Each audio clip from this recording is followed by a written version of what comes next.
அனைவருக்கும் இனிய மாலை வணக்கம்.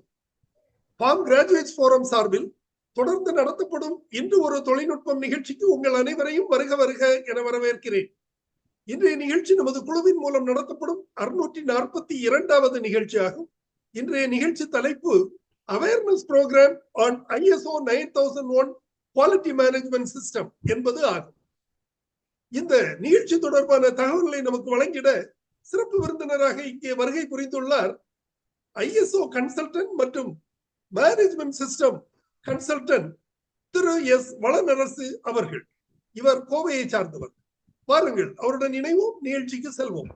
வணக்கம் திரு வளனரசு சார். வணக்கம் சார். வணக்கம் சார். வணக்கம் அனைவருக்கும். இருக்கீங்க? நல்லா இருக்கு சார். நீங்க இந்த நிகழ்ச்சி மூலம் உங்களை நேரடியாக முதலில் சந்திப்பதில் மிக்க மகிழ்ச்சி. உங்க சொந்த ஊர் எங்க சார் இருக்குது? சார், எனக்கு நேட்டிவ் பிளேஸ் வந்து Rajapalayam. Oh, very good. Rajapalayam, but I settled in Coimbatore. Okay okay, சரி சார். கல்வி படிப்பு எல்லாம் எங்க படிச்சீங்க? I studied in Saint Joseph Trichy sir. Okay, நீங்க கல்லூரி படிப்பு அங்க படிச்சிருக்கீங்க. பள்ளி கல்வி எல்லாம் ராஜபாளையம். பள்ளி கல்வி also schooling. Okay, saint Joseph college higher secondary ஸ்கூல்ல ஸ்கூலிங். ஸோ அது முடிச்சுட்டு அங்கேயே சென்ட் ஜோசப் காலேஜ்ல பிஜி யூஜி அதெல்லாம் முடிச்சுட்டு அப்புறம் MBA வந்து மதுரை காமராஜர் யூனிவர்சிட்டியில பண்ணேன். ஓகே, யூஜி பிஜி என்ன பண்ணீங்க சார்? யூஜி வந்து பிஎஸ்சி பிசிக்ஸ். ஓகே, ஆமா சார். அப்புறம் post graduate diploma in computer science and application. Okay, very good. Then MBA systems. Okay, MBA வந்து நீங்க மதுரை காமராஜ் யூனிவர்சிட்டியில பண்ணீங்க இல்லையா? அதன் பிறகு சார் நீங்க நேரடியாகவே பணிக்கு வந்து விட்டீங்களா அல்லது அதுக்கு மேல வேற எதுவும் படித்தீங்களா? Basically, I am IT background. Oh, sorry. I started my career in IT industry. Sorry. So system analyst நான் சென்னையில ஒரு MNC ல ஒர்க் பண்ணிட்டேன். Okay. So அந்த IT ஃபீல்டுல கிட்டத்தட்ட ஒரு 5 years ஒர்க் பண்ணேன். ஒர்க் பண்ணிட்டு அப்புறம் then I moved to quality. குவாலிட்டின்னு சொல்லும்போது கொஞ்சம் அதை விவரமா சொல்லுங்களேன். குவாலிட்டி இன் வாட் இண்டஸ்ட்ரியலா அல்லது எப்படி? ஒரு கன்சல்டன்சில நான் வேலைக்கு போனேன் சார். ஆக்சுவலி என்னோட இந்த குவாலிட்டி கேரியர் வந்து ஸ்டார்ட் பண்ணது மிடில் ஈஸ்ட்ல, துபாயில. Oh, very good. I joined in like multinational quality consultancy. So they are into management system consulting. So அங்கே வந்து நான் வந்து ஒரு ஜூனியர் கன்சல்டன்டா ஜாயின் பண்ணேன். ஸோ அங்கேயே வந்து ஒரு 10 years ஒர்க் பண்ணேன். Then I started my own consultancy in Dubai. Oh, சரி. அந்த கன்சல்டன்சி ஸ்டார்ட் பண்ணி and we were doing all management system consulting. Okay, ஒரு 2 வருஷம். All together 14 years I was in Dubai. ஓ, துபாயில வந்து உங்க சொந்த பிசினஸே 14 இயர்ஸா பண்ணிருக்கீங்க இல்லையா சார்? சொந்த பிசினஸ் 3 years சார். 3 years. அதுக்கு முன்னாடி I was working for a consultancy. Okay okay, சரி. as a consultant-ஆ நான் வர்க் பண்ணிட்டு இருக்கேன். ஓகே. சோ இப்போ நீங்க உங்களுடைய பணி இந்த கடந்த 3 ஆண்டுகளாக உங்களுடைய பணி தொடர்பான தகவல்கள் என்னென்ன செய்றீங்க, உங்களுடைய ப்ராடக்ட்ஸ் என்ன, உங்களுடைய குவாலிட்டி மேனேஜ்மெண்ட் என்ன, சோ அது தொடர்பான தகவல்கள். சார், ISO இன்டர்நேஷனல் சிஸ்டம் ஸ்டாண்டர்ட்ஸ்ல there are various standards இருக்கு. இப்போ குவாலிட்டிக்குன்னு பார்த்துட்டோம்னா ISO 9001 இருக்கு. ஓகே. என்விரான்மெண்டல் மேனேஜ்மெண்ட் சிஸ்டம் அப்படின்னு பார்த்தோம்னா 14001 அப்படின்னு சொல்லிட்டு ஒரு ஸ்டாண்டர்ட் இருக்கு. ஃபுட் சேஃப்டிக்கு 22000 இருக்கு. ஓகே. ஸோ இந்த ஸ்டாண்டர்ட்ஸ்ல இங்க கோயம்புத்தூர் மற்றும் தமிழ்நாட்டுக்குள்ள என்னோட கன்சல்டன்சி பண்ணிட்டு இருக்கிறேன். Okay okay. இப்போ ரீசெண்டான ஒரு பெரிய ப்ராஜெக்ட் அப்படின்னு சொன்னோம்னா நம்ம ஆவினுக்கு நான் தான் consultant, Coimbatore Aavin. Okay. ISO 9001 அப்படின்னா என்ன சார்? அது பொதுவாக சிம்பிளா எல்லாரும் புரிஞ்சுக்கிற மாதிரி அதை கொஞ்சம் விளக்கமா சொல்லுங்களேன். பேசிக்கா ஒரு சின்ன ஐடியா, வாட் இஸ் ISO 9001 அப்படிங்கிறது தொடர்பா? ISO 9001 வந்து இட் இஸ் a ஸ்டாண்டர்ட், ஒரு சிஸ்டம் ஆஃப் ரெக்வயர்மெண்ட்ஸ். ரெக்வயர்மெண்ட்ஸ் அப்படின்னு சொல்லலாம், செட் ஆஃப் ரெக்வயர்மெண்ட்ஸ். ஒரு ரூல் புக்னு வச்சுக்கோங்களேன். ஒரு ரூல் புக். இப்போ ஒரு கம்பெனி இருக்குது, ஒரு ஆர்கனைசேஷன், அவங்க வந்து ஒரு இன்டர்நேஷனல் லெவல்ல they want to get it standardized. So அவங்க ஒரு ஸ்டாண்டர்டைஸ் ஆகுறதுக்கு ஒரு இன்டர்நேஷனல் லெவல்ல ஒரு ரெக்வயர்மெண்ட் தான் ISO 9001 அப்படிங்கிறது. It is for quality. Quality வந்து very fundamental, very basic. So எந்த ஆர்கனைசேஷனுமே they have to have a quality system in place so that they can run their show in a consistency. ஒரு கன்சிஸ்டண்டா அவங்க வந்து run பண்ண முடியும். அப்பதான் அவங்களுக்கு அந்த continual improvement, they can ensure the continual improvement in their business. So அதுக்கு ஒரு ஸ்டாண்டர்ட் நம்மளுக்கு தேவை. ஸோ அப்படின்னு பார்க்கும்பொழுது இந்த ISO 9001 வந்து very good, very good. Okay, okay. So இந்த ISO 9000ங்கிறது ஒன்லி இண்டஸ்ட்ரியல் பேஸ்டா அல்லது அக்ரிகல்ச்சர் செக்டாருக்கும் இது பயன்படுமா? சார் ரொம்ப சிம்பிளா சொல்லணும்னா it is a formula. Okay. It is a frame work. Okay. அத வந்து நம்ம எதுக்கு வேணாலும் அடாப்ட் பண்ணிக்கலாம். ஓகே. பண்ணிக்கலாம். எந்த business, even a family can be certified. ஒரு ஃபேமிலி அவங்களோட day to day family run பண்றது கூட they can adopt ISO system. அந்த மாதிரி. ஓகே, ரொம்ப சந்தோஷம் சார். பல தகவல்கள் கொடுத்திருக்கீங்க. அந்த பேசிக் ஐடியா எல்லாருக்கும் இப்ப புரிஞ்சிருக்கும்னு நினைக்கிறேன். So let's go to the program. Awareness program on ISO 9001 quality management system. So இந்த ISO 9001 தொடர்பான, அதாவது தமிழ் தொழில் முனைவோர் அதில் தெரிந்து கொள்ள வேண்டிய விஷயங்கள் என்னென்ன போன்ற தகவல்கள் அனைத்தையும் தெரிவித்துக் கொள்ளுமாறு அன்போடு கேட்டுக்கொள்கிறேன். Awareness program on ISO 9001-2015 quality management.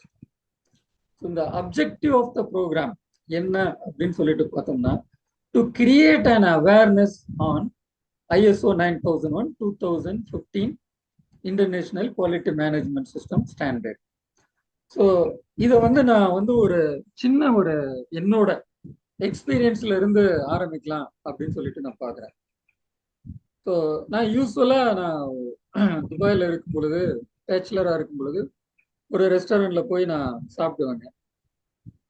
அங்கே வந்து பர்டிகுலராக இந்த பொங்கல் வடை பொங்கல் அது ரொம்ப பிடிக்கும். வடை பொங்கல், அதுக்கு அவங்க அந்த சாம்பார் அதெல்லாம் கொடுப்பாங்க. அது ரொம்ப நல்லா டேஸ்டியாக இருக்கும். இந்த டேஸ்ட் ஒரே மாதிரி இருக்கும்.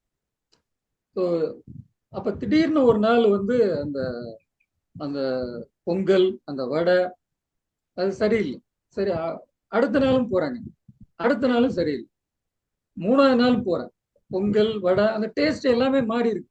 அந்த முன்னாடி கொடுத்த அந்த ஒரு குவாலிட்டி, அந்த ஒரு டேஸ்ட், அந்த ஒரு அந்த ஒரு பதம் இருக்குங்கள, அந்த பதம், அந்த இது எல்லாமே அந்த மாறி இருக்கு. அப்புறம் மூணாவது நாள் அப்புறம் ஒரு ரெகுலரா சாப்பிட்றதுனால மேனேஜர் எல்லாமே எனக்கு தெரியும். கேட்டு நான் வந்து இது ஏன் வந்து இன்னைக்கு இப்படிலாம் இருக்கு, 3 நாளா உங்க ஐட்டம் சரியில்லையே, பொங்கல் வந்து சரியில்லையே, என்டையர்லி டிஃப்ரெண்டா இருக்குது அப்படின்னு சொல்லி கேட்கும் பொழுது அவர் சொல்றாரு, சார் குக்கு வந்து மாறிட்டாரு, இது வரைக்கும் இருந்த குக்கு வந்து வெக்கேஷன்ல போயிட்டாராம். ஸோ இது வரைக்கும் இருந்த மாஸ்டர் வந்து வெக்கேஷன்ல போயிட்டாரு, புது மாஸ்டர் வந்திருக்காரு, அவர் இப்படி பண்றாரு சார், நான் பார்த்து சொல்றேன் சார் அப்படின்னு சொல்லிட்டு அவரு சொன்னார். ஸோ இதை நீங்க மனசுல வச்சுக்கோங்க. அப்புறம் நான் வந்து அதை நான் கோரிலேட் பண்ணி அந்த நம்ம மற்ற பிபிடி எல்லாம் நம்ம பார்க்கும் பொழுது இதை வந்து நான் கோரிலேட் பண்ணி உங்களுக்கு எப்படின்னு சொல்லிட்டு நான் சொல்றேன். இப்போ நம்ம அடுத்த பிபிடி போவோம். இந்த அவேர்னஸ் செஷன்ல நம்ம வந்து என்னென்ன பார்க்க போறோம் அப்படின்னா, the history of ஐஎஸ்ஓவோட வரலாறு, அப்புறம் குவாலிட்டி மேனேஜ்மெண்ட்னா என்ன, அப்புறம் benefits of ISO 9001. So ISO 9001 நம்ம இம்ப்ளிமெண்ட் பண்ணா நம்மளுக்கு என்னென்ன மாதிரியான பயன்கள் கிடைக்கும் அப்படிங்கிறத நம்ம பார்க்க போறோம். அடுத்து quality management principles. So what are all the various principles within the quality management system ISO 9001 அப்படின்னு சொல்லிட்டு அதுல என்னென்ன அந்த தத்துவங்கள் இருக்குது அப்படின்னு சொல்லிட்டு நம்ம பார்க்க போறோம். அப்புறம் டெமிங்ஸ் PDCA சைக்கிள், அது ஒரு ஃப்ரேம் ஒர்க்கு, அது ஒரு ஃபார்முலா நம்ம சொல்லலாம். டெமிங்ஸ் PDCA சைக்கிள்னா என்ன அப்படின்னு சொல்லிட்டு நம்ம பார்க்க போறோம். அப்புறம் இந்த ஸ்டாண்டர்ட் ISO 9001-2015 ஸ்டாண்டர்ட்ஸ், அந்த ஸ்டாண்டர்ட்ஸ்ல வந்து எத்தனை விதமான செக்ஷன்ஸ் இருக்குது அப்படிங்கிறத ஒரு ஓரலா நம்ம வந்து பார்ப்போம். What is ISO? ISO is derived from the Greek word, கிரேக்க வார்த்தை ஐசோஸ் அப்படிங்கிற வார்த்தையில இருந்து ஐஎஸ்ஓங்கிற அந்த ஒரு அப்ரிவேட்டட் வேர்டு அதை வந்து டெரைவ் பண்றாங்க. அது ஏன் டெரைவ் பண்றாங்க அப்படிங்கிறத நம்ம பார்க்கிறோம். ஆக்சுவலா ஐஎஸ்ஓ ஐஎஸ்ஓ அப்படின்னா அதுக்கு என்ன எக்ஸ்பான்ஷன் அப்படின்னு பார்த்தீங்கன்னா international Organization for standardisation.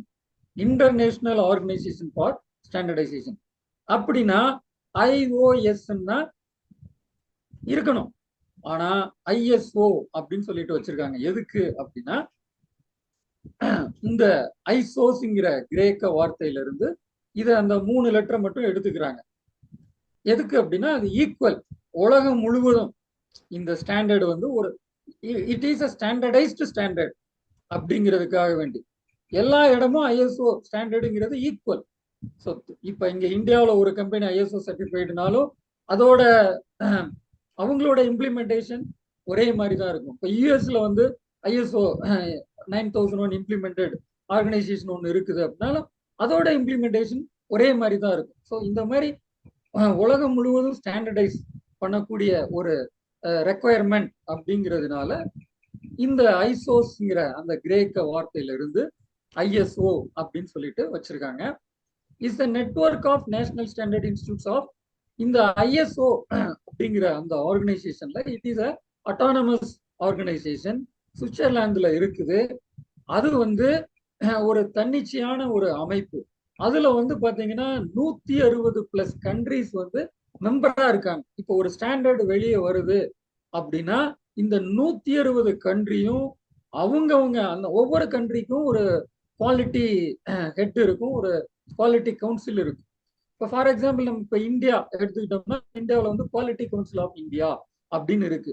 So அவங்களோட வேலை வந்து என்ன அப்படின்னா இந்த மாதிரி ஸ்டாண்டர்ட்ஸ் எல்லாம் அவங்க வந்து உருவாக்குறது, இருக்கிற ஸ்டாண்டர்ட்ஸ்ல அமெண்ட் பண்றது, வேற ஏதாவது இன்டர்பிரிட்டேஷன்ஸ் வந்துச்சுன்னா அதுக்கு ஏற்ற மாதிரி ஸ்டாண்டர்டை மாடிஃபை பண்ணி கொடுக்கறது.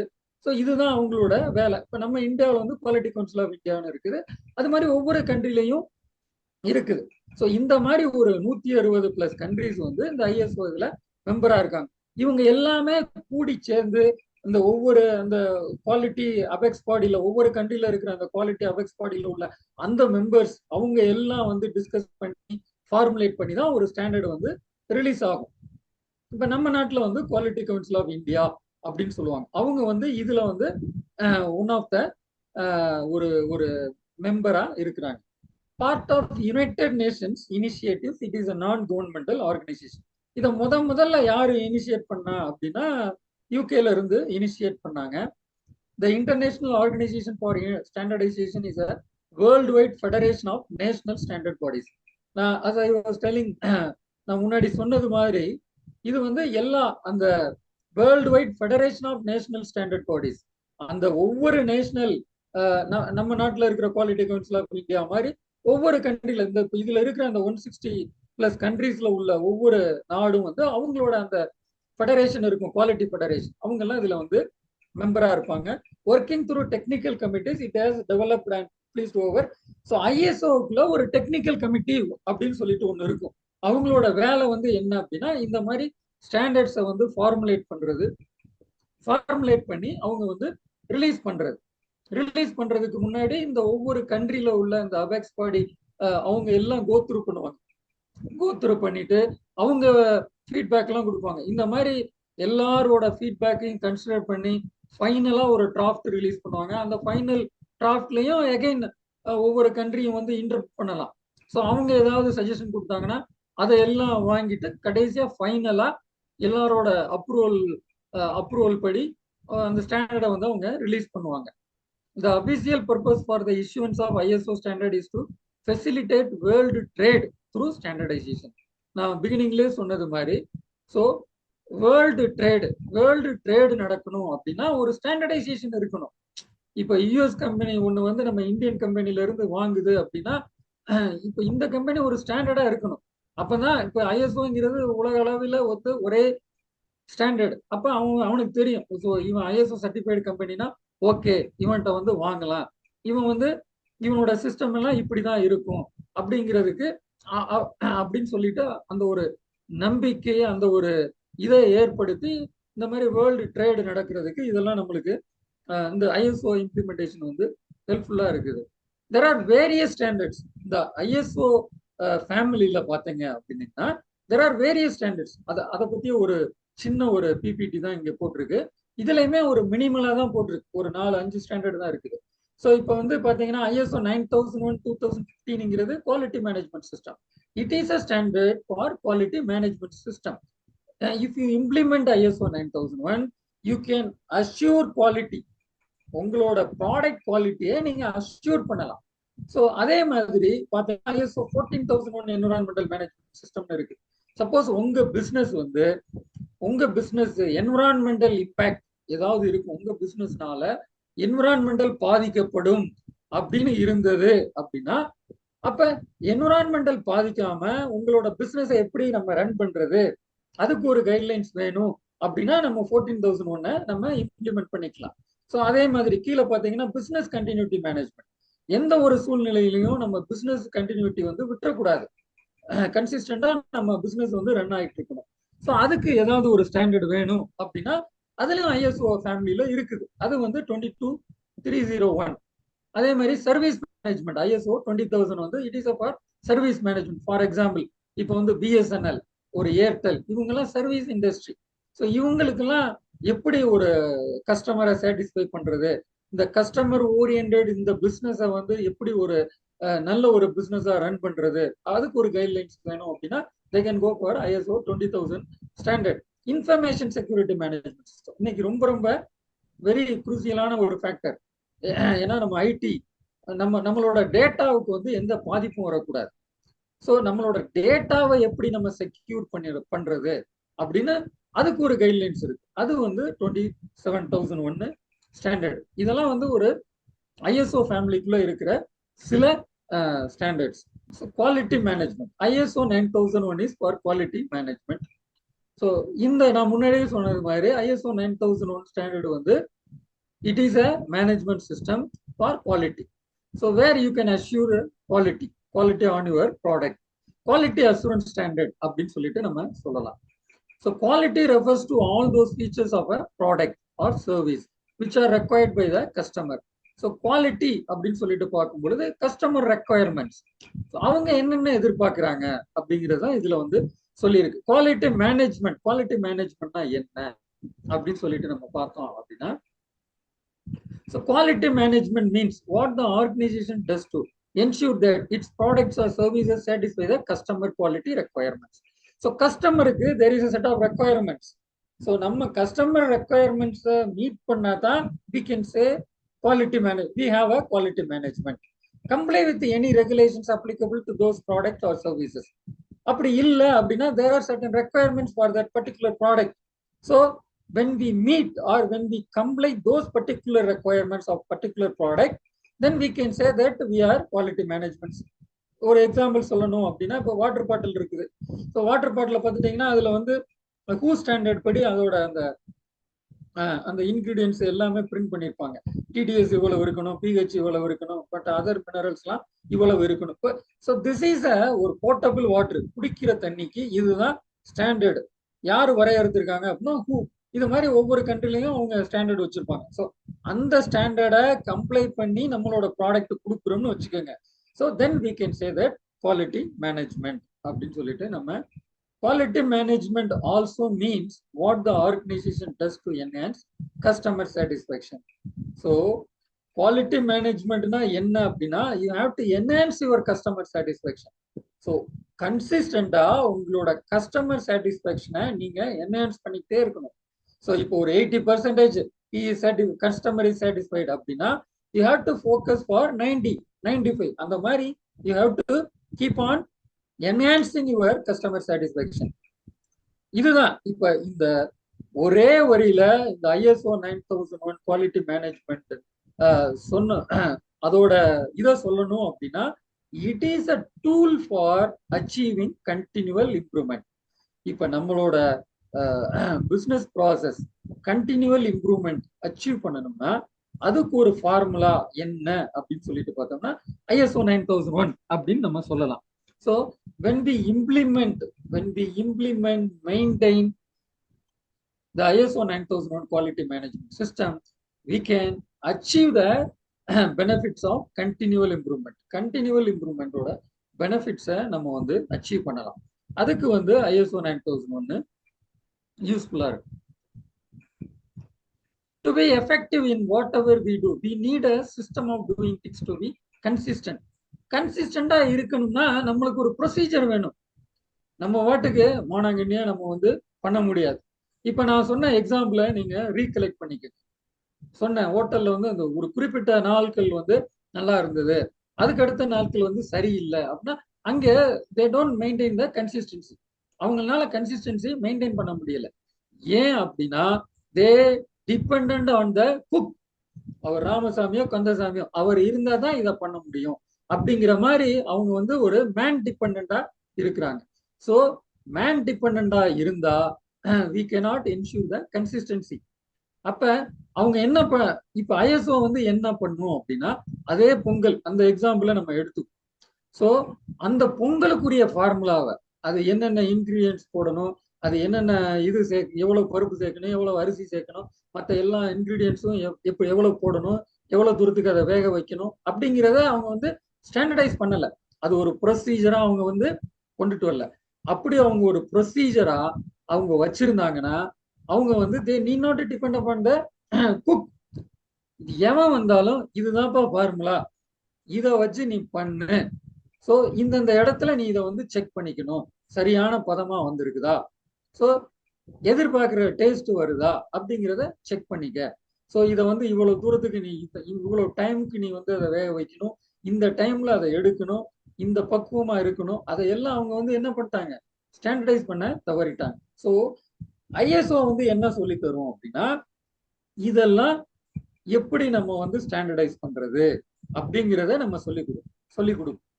ஸோ ஸ்டாண்டர்டைஸ் பண்ணிட்டு எப்படி நம்ம இதை வந்து கன்சிஸ்டண்டா நம்ம என்ஷூர் பண்ண முடியும் அப்படிங்கிறதுக்குரிய அந்த ஒரு ஃப்ரேம் ஒர்க்கும் அந்த ஒரு பிலாசபியும் வந்து அந்த ஸ்டாண்டர்ட்ல இருக்கு. அதெல்லாம் நம்ம வந்து பின்னாடி நம்ம பார்க்க போறோம். There are too many activities in any organization. Easy to ஒரு ஆர்கனைசேஷனா நிறைய ஆக்டிவிட்டிஸ் இருக்கும். இப்ப எந்த ஒரு பிசினஸ் யூனிட்டை எடுத்துக்கிட்டீங்கனாலும் it will start from the sales to delivery வரைக்கும் சேல்ஸ் ப்ராசஸ் இருக்கும், பர்ச்சேஸ் இருக்கும், அதுக்கு அடுத்து பார்த்தீங்கன்னா ப்ரொடக்ஷன் இருக்கும், ப்ரொடக்ஷனுக்குள்ள குவாலிட்டி இருக்கும், ஸோ அதுக்கு அடுத்து லாஜிஸ்டிக்ஸ் வரும். ஸோ இந்த மாதிரி there will be various processes, various departments. So இப்போ இந்த மாதிரி ஒவ்வொரு டிபார்ட்மெண்ட்டையும் எப்படி ஆர்கனைஸ்டா வைக்கிறது, ஸோ ஒவ்வொரு அந்த டிபார்ட்மெண்ட்டையும் எப்படி இன்டர் ரிலேட்டடா கொண்டுட்டு வர்றது அப்படிங்கிறதுக்கெல்லாம் ஒரு நம்மளுக்கு வந்து ஒரு ஃபார்முலா, ஒரு பிலாசபி வேணும் அப்படின்னா அதுதான் ISO. Systemizing of activities in a natural phenomenon. We do it all the time, privately, publicly, commercially. So நம்ம அதை எப்படி பண்ணாலும் சரி, ஸோ the framework வந்து நம்மளுக்கு வந்து ஒர்க் ஆகும். Business faces great risk. So ஒரு பிஸ்னஸ்ல வேரியஸ் ரிஸ்க் இருக்குது. ஸோ இன்னொரு விதத்துல சொல்லணும் அப்படின்னோம்னா இந்த ஐஎஸ்ஓ 9001 வந்து ஆல் த ஐஎஸ்ஓ ஸ்டாண்டர்ட் இப்ப எல்லாமே அப்படி பண்ணிட்டாங்க.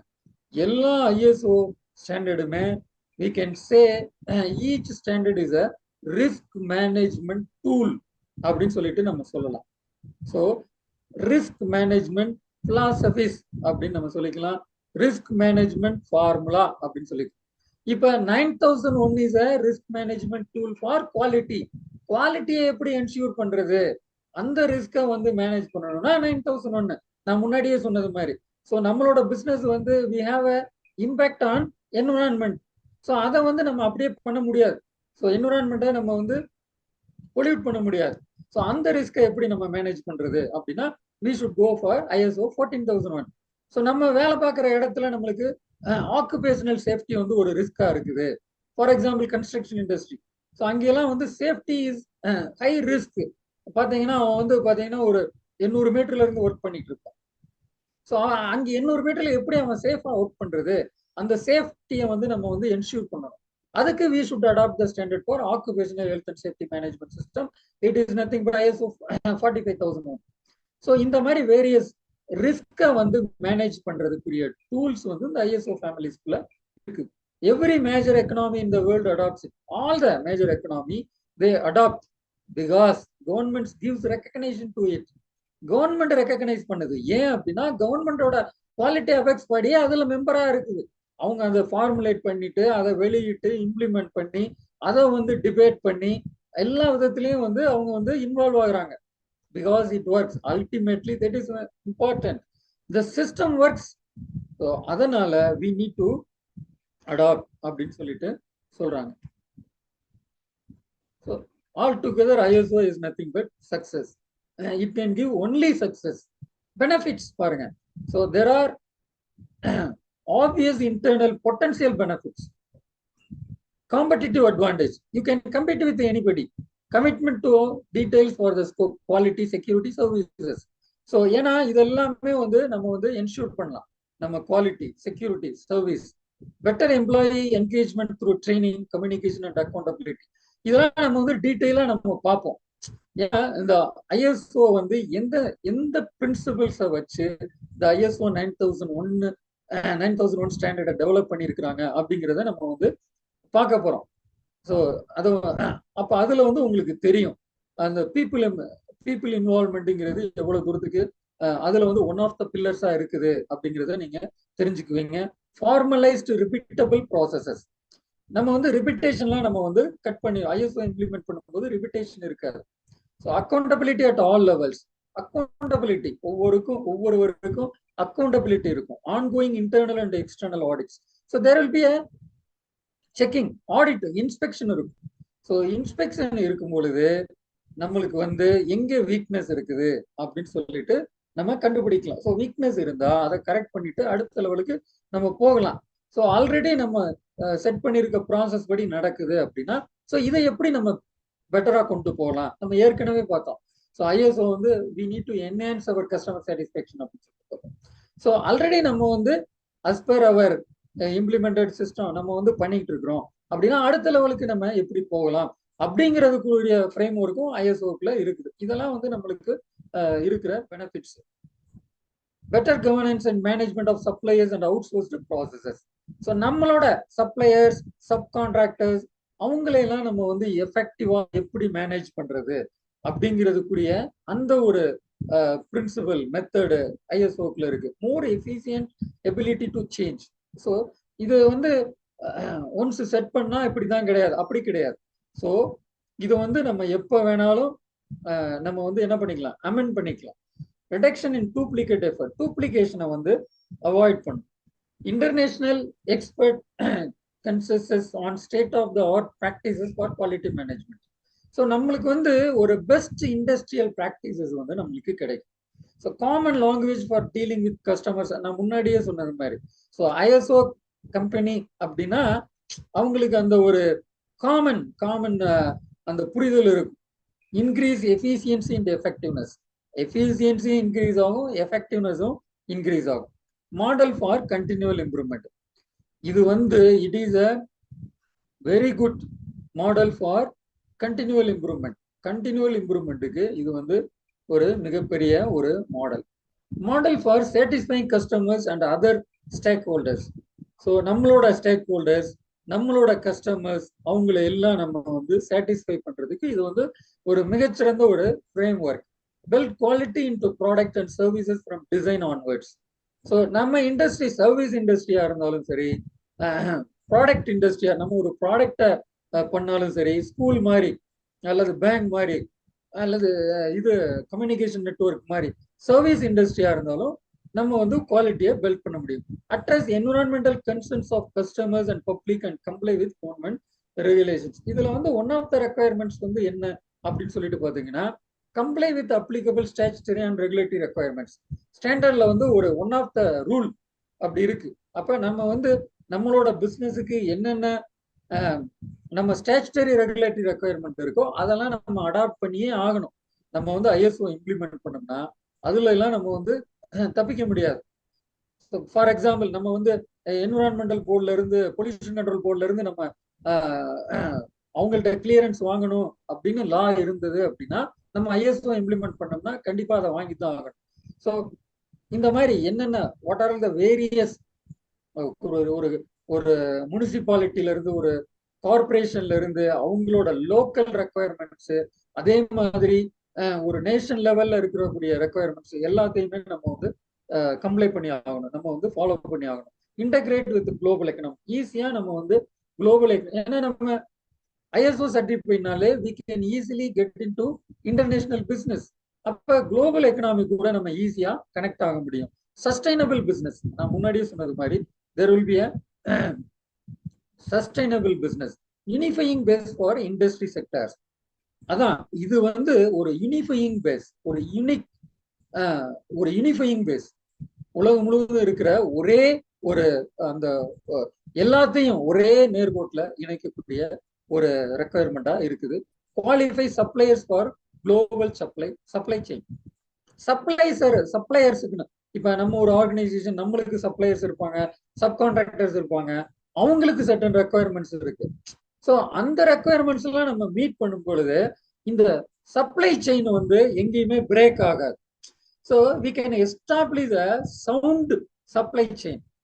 நம்மளோட நம்ம ப்ராடக்ட் நம்ம எண்டு கஸ்டமர் போற வரைக்கும் அந்த சப்ளை செயின்ல எந்த ஒரு இதுவும் வராம நம்ம வந்து இருக்க முடியும். டெக்னிக்கல் சப்போர்ட் ஃபார் ரெகுலேஷன்ஸுக்கு நம்மளுக்கு டெக்னிக்கல் சப்போர்ட் கிடைக்கும். Transfer of good practice to developing countries, ஈஸியா நம்ம டெவலப்பிங் கண்ட்ரிஸுக்கு நம்மளோட பொருட்களை வந்து டிரான்ஸ்ஃபர் பண்ண முடியும். Tools for new economic players, புதுசா வர்றவங்களுக்கு it is a tool. Regional integration, இன்னொரு ரீஜன்ல இருந்து இன்னொரு ரீஜன், நார்த் இந்தியால இருந்து ஒரு கம்பெனி ஒண்ணுமே தெரியாம இங்க எப்படி வாங்குறது அப்படின்னா அவன் உடனே கேட்பான். It is also one of the prequalifying ரெக்குவயர்மெண்ட்ஸா வச்சிருக்காங்க. ஸோ நீங்க வந்து ஐஎஸ்ஓ சர்டிஃபைடா அப்படின்னு அவன் கேட்பான். எதுக்கு அப்படின்னா, ஸோ ஐஎஸ்ஓ சர்டிஃபைட்னா அந்த கம்பெனி வந்து ஒரு ஸ்டாண்டர்டைஸ்டா இருக்கும், ப்ராக்டிஸ் வந்து இன்டர்நேஷனல் லெவல்ல ஒரே மாதிரி இருக்கும் அப்படிங்கிற அந்த ஒரு ரீஜனல் இன்டகிரேஷன். ஸோ இங்க இருந்து அங்கே வாங்குறதுக்கு ஈஸியா இருக்கும். ஃபெசிலிட்டேட் ரைஸ் ஆஃப் சர்வீசஸ், நம்ம சர்வீஸ் இண்டஸ்ட்ரினா அதை வந்து இது பண்றதுக்கு நம்மளுக்கு இதா இருக்கும். So quality management principles, these are all the 8 principles. So இதை வந்து என்ன சொல்லுவாங்க அப்படின்னா டிக்யூஎம் பிரின்சிபிள்ஸ் அப்படிம்பாங்க, டோட்டல் குவாலிட்டி மேனேஜ்மெண்ட் பிரின்சிபிள்ஸ். இந்த ஐஎஸ்ஓ 9001 இந்த ஸ்டாண்டர்டை வந்து எதை பேஸ் பண்ணி டெவலப் பண்ணியிருக்காங்க அப்படின்னா டோட்டல் குவாலிட்டி மேனேஜ்மெண்ட் சிஸ்டத்தை பேஸ் பண்ணி, ஸோ அதுல இருந்து டெரைவ் பண்றாங்க. அதுல இருந்து டெரைவ் பண்ணதான் இந்த ஐஎஸ்ஓ 9001 ஸ்டாண்டர்ட். இந்த டோட்டல் குவாலிட்டி மேனேஜ்மெண்ட் சிஸ்டம் எதை பேஸ் பண்ணி இருக்குது அப்படின்னா இதை வந்து 8 பில்லர்ஸ் ஆஃப் டிக்யூஎம் அப்படின்னு சொல்லுவாங்க. டோட்டல் குவாலிட்டி மேனேஜ்மெண்ட் சிஸ்டம் சொல்லிக்கலாம், நம்ம டிக்யூஎம் சிஸ்டம் அப்படின்னு சொல்லிக்கலாம். ஸோ அது வந்து ஒரு பிலாசபி. அந்த பிலாசபி வந்து it will ensure continual improvement. நீங்க இப்போ டிக்யூஎம் இம்ப்ளிமெண்ட் பண்ணீங்கன்னா உங்களுக்கு வந்து continual improvement, you can achieve the continual improvement and it's benefits, அது எல்லாம் உங்களுக்கு வரும். நீங்க கன்சிஸ்டண்டா உங்க பிசினஸ் நீங்க ரன் ஆகிட்டே இருக்கும். இப்போ உதாரணத்துக்கு சொல்லணும்னா டொயோட்டா எடுத்துக்கிட்டீங்கன்னா அவங்களோட சக்சஸ் வந்து எங்கேயுமே ஸ்டாப் ஆனதே கிடையாது. Because it is a TQM company. அது மாதிரி நிறைய சொல்லலாம். இப்போ டிவிஎஸ் எடுத்துக்கிட்டீங்கன்னா it is a TQM company. Tata motor எடுத்துக்கிட்டீங்க அப்படின்னா டிக்யூஎம் கம்பெனி. இவங்க எல்லாம் வந்து இந்த பிலாசபியை அடாப்ட் பண்ணியிருக்காங்க. அந்த டிக்யூஎம் பிலாசபிக்குள்ள இருக்கிற முக்கியமான 8 பில்லர்ஸ், 8 பிரின்சிபிள்ஸ் வந்து என்ன அப்படின்னு சொல்லிட்டு பார்த்தோம்னா customer focus, leadership, involvement of people, process approach, system approach to management, continual improvement, factual approach to decision making, mutually beneficial supplier relationship. இதெல்லாம் நம்ம ஒன்னொன்னா பார்க்க போறோம். ஸோ இந்த 8 பிரின்சிபிள்ஸை பேஸ் பண்ணி தான் குவாலிட்டி மேனேஜ்மெண்ட் சிஸ்டம் இருக்குது. இந்த குவாலிட்டி மேனேஜ்மெண்ட் சிஸ்டத்துல இருந்து தான் ஐஎஸ்ஓ 9001 சிஸ்டத்தை டெரைவ் பண்ணியிருக்காங்க. ஸோ அப்போ நம்ம என்ன சொல்லலாம் அப்படின்னா இந்த ஐஎஸ்ஓ 9001 மேனேஜ்மெண்ட் சிஸ்டம் இந்த 8 பிரின்சிபிள்ஸை பேஸ் பண்ணி தான் இருக்குது. ஸோ அது வந்து நம்ம என்னென்ன அப்படின்னு சொல்லிட்டு நம்ம பார்க்க போறோம். First, customer focus. Organizations depend on their customer and therefore should. So நீங்க கஸ்டமர் ஃபோக்கஸ்டா இருக்கு. கஸ்டமர் ஃபோக்கஸ்டு அப்படின்னா என்ன அப்படின்னா you need to understand your customers current and future needs. உங்களோட கஸ்டமர் அல்லது கஸ்டமரா ஆக போறவங்களோட கரண்ட் அண்ட் ஃபியூச்சர் நீட்ஸை வந்து நீங்க வந்து என்ன பண்ணணும், நீங்க விஷுவலைஸ் பண்ணணும். நீங்க அதுக்கு ஏத்த மாதிரி மற்ற உங்களோட பிளானிங் வந்து இருக்கணும். ஸோ மீட் கஸ்டமர் ரெக்குயர்மெண்ட்ஸ், கஸ்டமருக்கு என்ன ரெக்குயர்மெண்ட்ஸுங்கிறத நீங்க அப்ப என்ன கஸ்டமர்ஸோட நீட்ஸ் வந்து என்ன அப்படிங்கிறத நீங்க தெரிஞ்சுக்கிறீங்க. So you need to meet those needs, those ரெக்குயர்மெண்ட்ஸை நீங்க மீட் பண்ணணும். Strive to exceed customer expectations. So இதுக்கு வந்து ஒரு சின்னதாக ஒரு எக்ஸாம்பிள் சொல்லணும் அப்படின்னா, ஸோ இந்த மொபைல் ஃபோன் அப்படிங்கிறத நம்ம எடுத்துக்கலாம். ஸோ இந்த மொபைல் ஃபோன் அப்படின்னு சொல்லிட்டு பார்த்தீங்கன்னா ஃபர்ஸ்ட் பார்த்தீங்கன்னா மோட்டரோலா தான் வந்து இந்த மொபைல் ஃபோனை வந்து இன்ட்ரடியூஸ் பண்றாங்க. அப்போ வந்து அந்த ஃபர்ஸ்ட் ஜெனரேஷன் மொபைல் ஃபோன். அப்ப அந்த மொபைல் ஃபோன் வந்து it is nothing but a walkie talkie. நீங்க வந்து ஒரு சைட்ல ஹலோ அப்படின்னா அவர் வந்து ஓவர் அப்படின்னு சொல்லணும். அப்புறம் அவர் பேசுவார், நீங்க ஓவர் அப்படின்னு சொல்லணும். ஸோ அதாவது சைமல்டேனியஸ்லா நீங்க 2 பேரும் வந்து பேச முடியாது. கால் பண்றவரும் சரி, ரிசீவ் பண்றவரும் சரி பேச முடியாது. ஸோ அப்ப இவங்க என்ன திங்க் பண்றாங்க, சைமல்டேனியஸா எப்படி பேசுறது. ஸோ செகண்ட் ஜெனரேஷன் மொபைல் வருது, சைமல்டேனியஸா பேசிக்கலாம். ஸோ அடுத்து அவன் சொல்றான், பேசினா மட்டும் பத்தாது, ஸோ வீடியோவா இருக்கணும் அப்படின்னு சொல்லிட்டு அடுத்ததுக்கு போறாங்க. ஸோ அடுத்த ரெக்குயர்மெண்ட்ஸ் எப்படி மல்டிபிளா பேசுறது, வீடியோ கால்ல எப்படி மல்டிபிளா பேசுறது. ஸோ இந்த மாதிரி நீங்க கஸ்டமர்ஸ் ரெக்குயர்மெண்ட்ஸ், அதாவது கரண்ட் அண்ட் ஃபியூச்சர், ஸோ இப்படியெல்லாம் எதிர்பார்ப்பு இருக்கும் அப்படின்னு சொல்லிட்டு நீங்க உங்களோட அந்த ஸ்ட்ராட்டஜிக் பிளானிங்கை நீங்க வச்சுக்கணும். ஸோ அதெல்லாம் அதை பத்தி தான் இந்த கஸ்டமர் ஃபோக்கஸ் அப்படிங்கிற அந்த ஒரு ரெக்குயர்மெண்ட் வந்து டீல் பண்ணுது. ஸோ எந்த ஒரு ஆர்கனைசேஷனுக்கும் ஒரு லீடருங்கிறவர் தேவை. ஸோ அவர் என்ன பண்ணுவாரு, அந்த கம்பெனியோட டிரெக்ஷனை கொடுப்பார். ஸோ இந்த கம்பெனியோட நோக்கம், ஸோ எதுக்காக இந்த கம்பெனி ஆரம்பிச்சது, so I want to reach become the market leader அப்படின்னா அந்த ஒரு டைரக்ஷன். ஸோ அவர் தான் எல்லாத்தையும் வழி நடத்துறவர். அப்ப அந்த லீடருங்கிற ஒரு லீடர்ஷிப் குவாலிட்டிஸ், லீடர்ஷிப் பிரின்சிபல்ஸ் அதெல்லாம் வந்து இந்த ஸ்டாண்டர்டுக்குள்ள இருக்குது. இது வந்து one of the TQM 8 principles.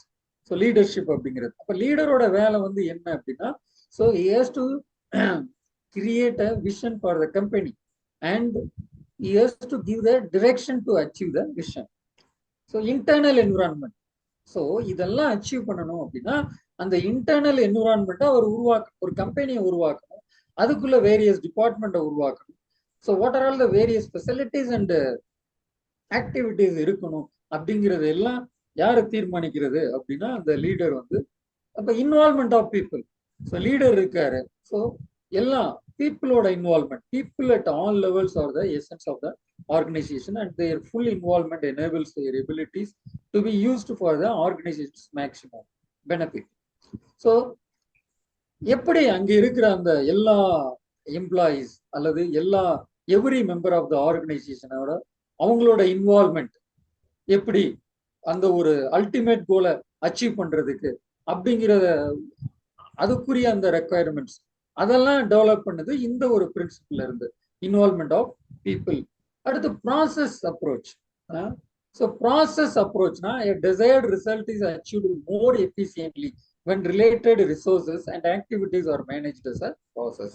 So desired result to achieve more, நம்ம எதிர்பார்க்கிற அந்த ரிசல்ட் வந்து எஃபிஷியண்டா வேணும் அல்லது எஃபெக்டிவா வேணும், எஃபிஷியன்ட் அண்ட் எஃபெக்டிவா வேணும் அப்படின்னா அதுக்கு ஒரு மாடல் வேணும்ல.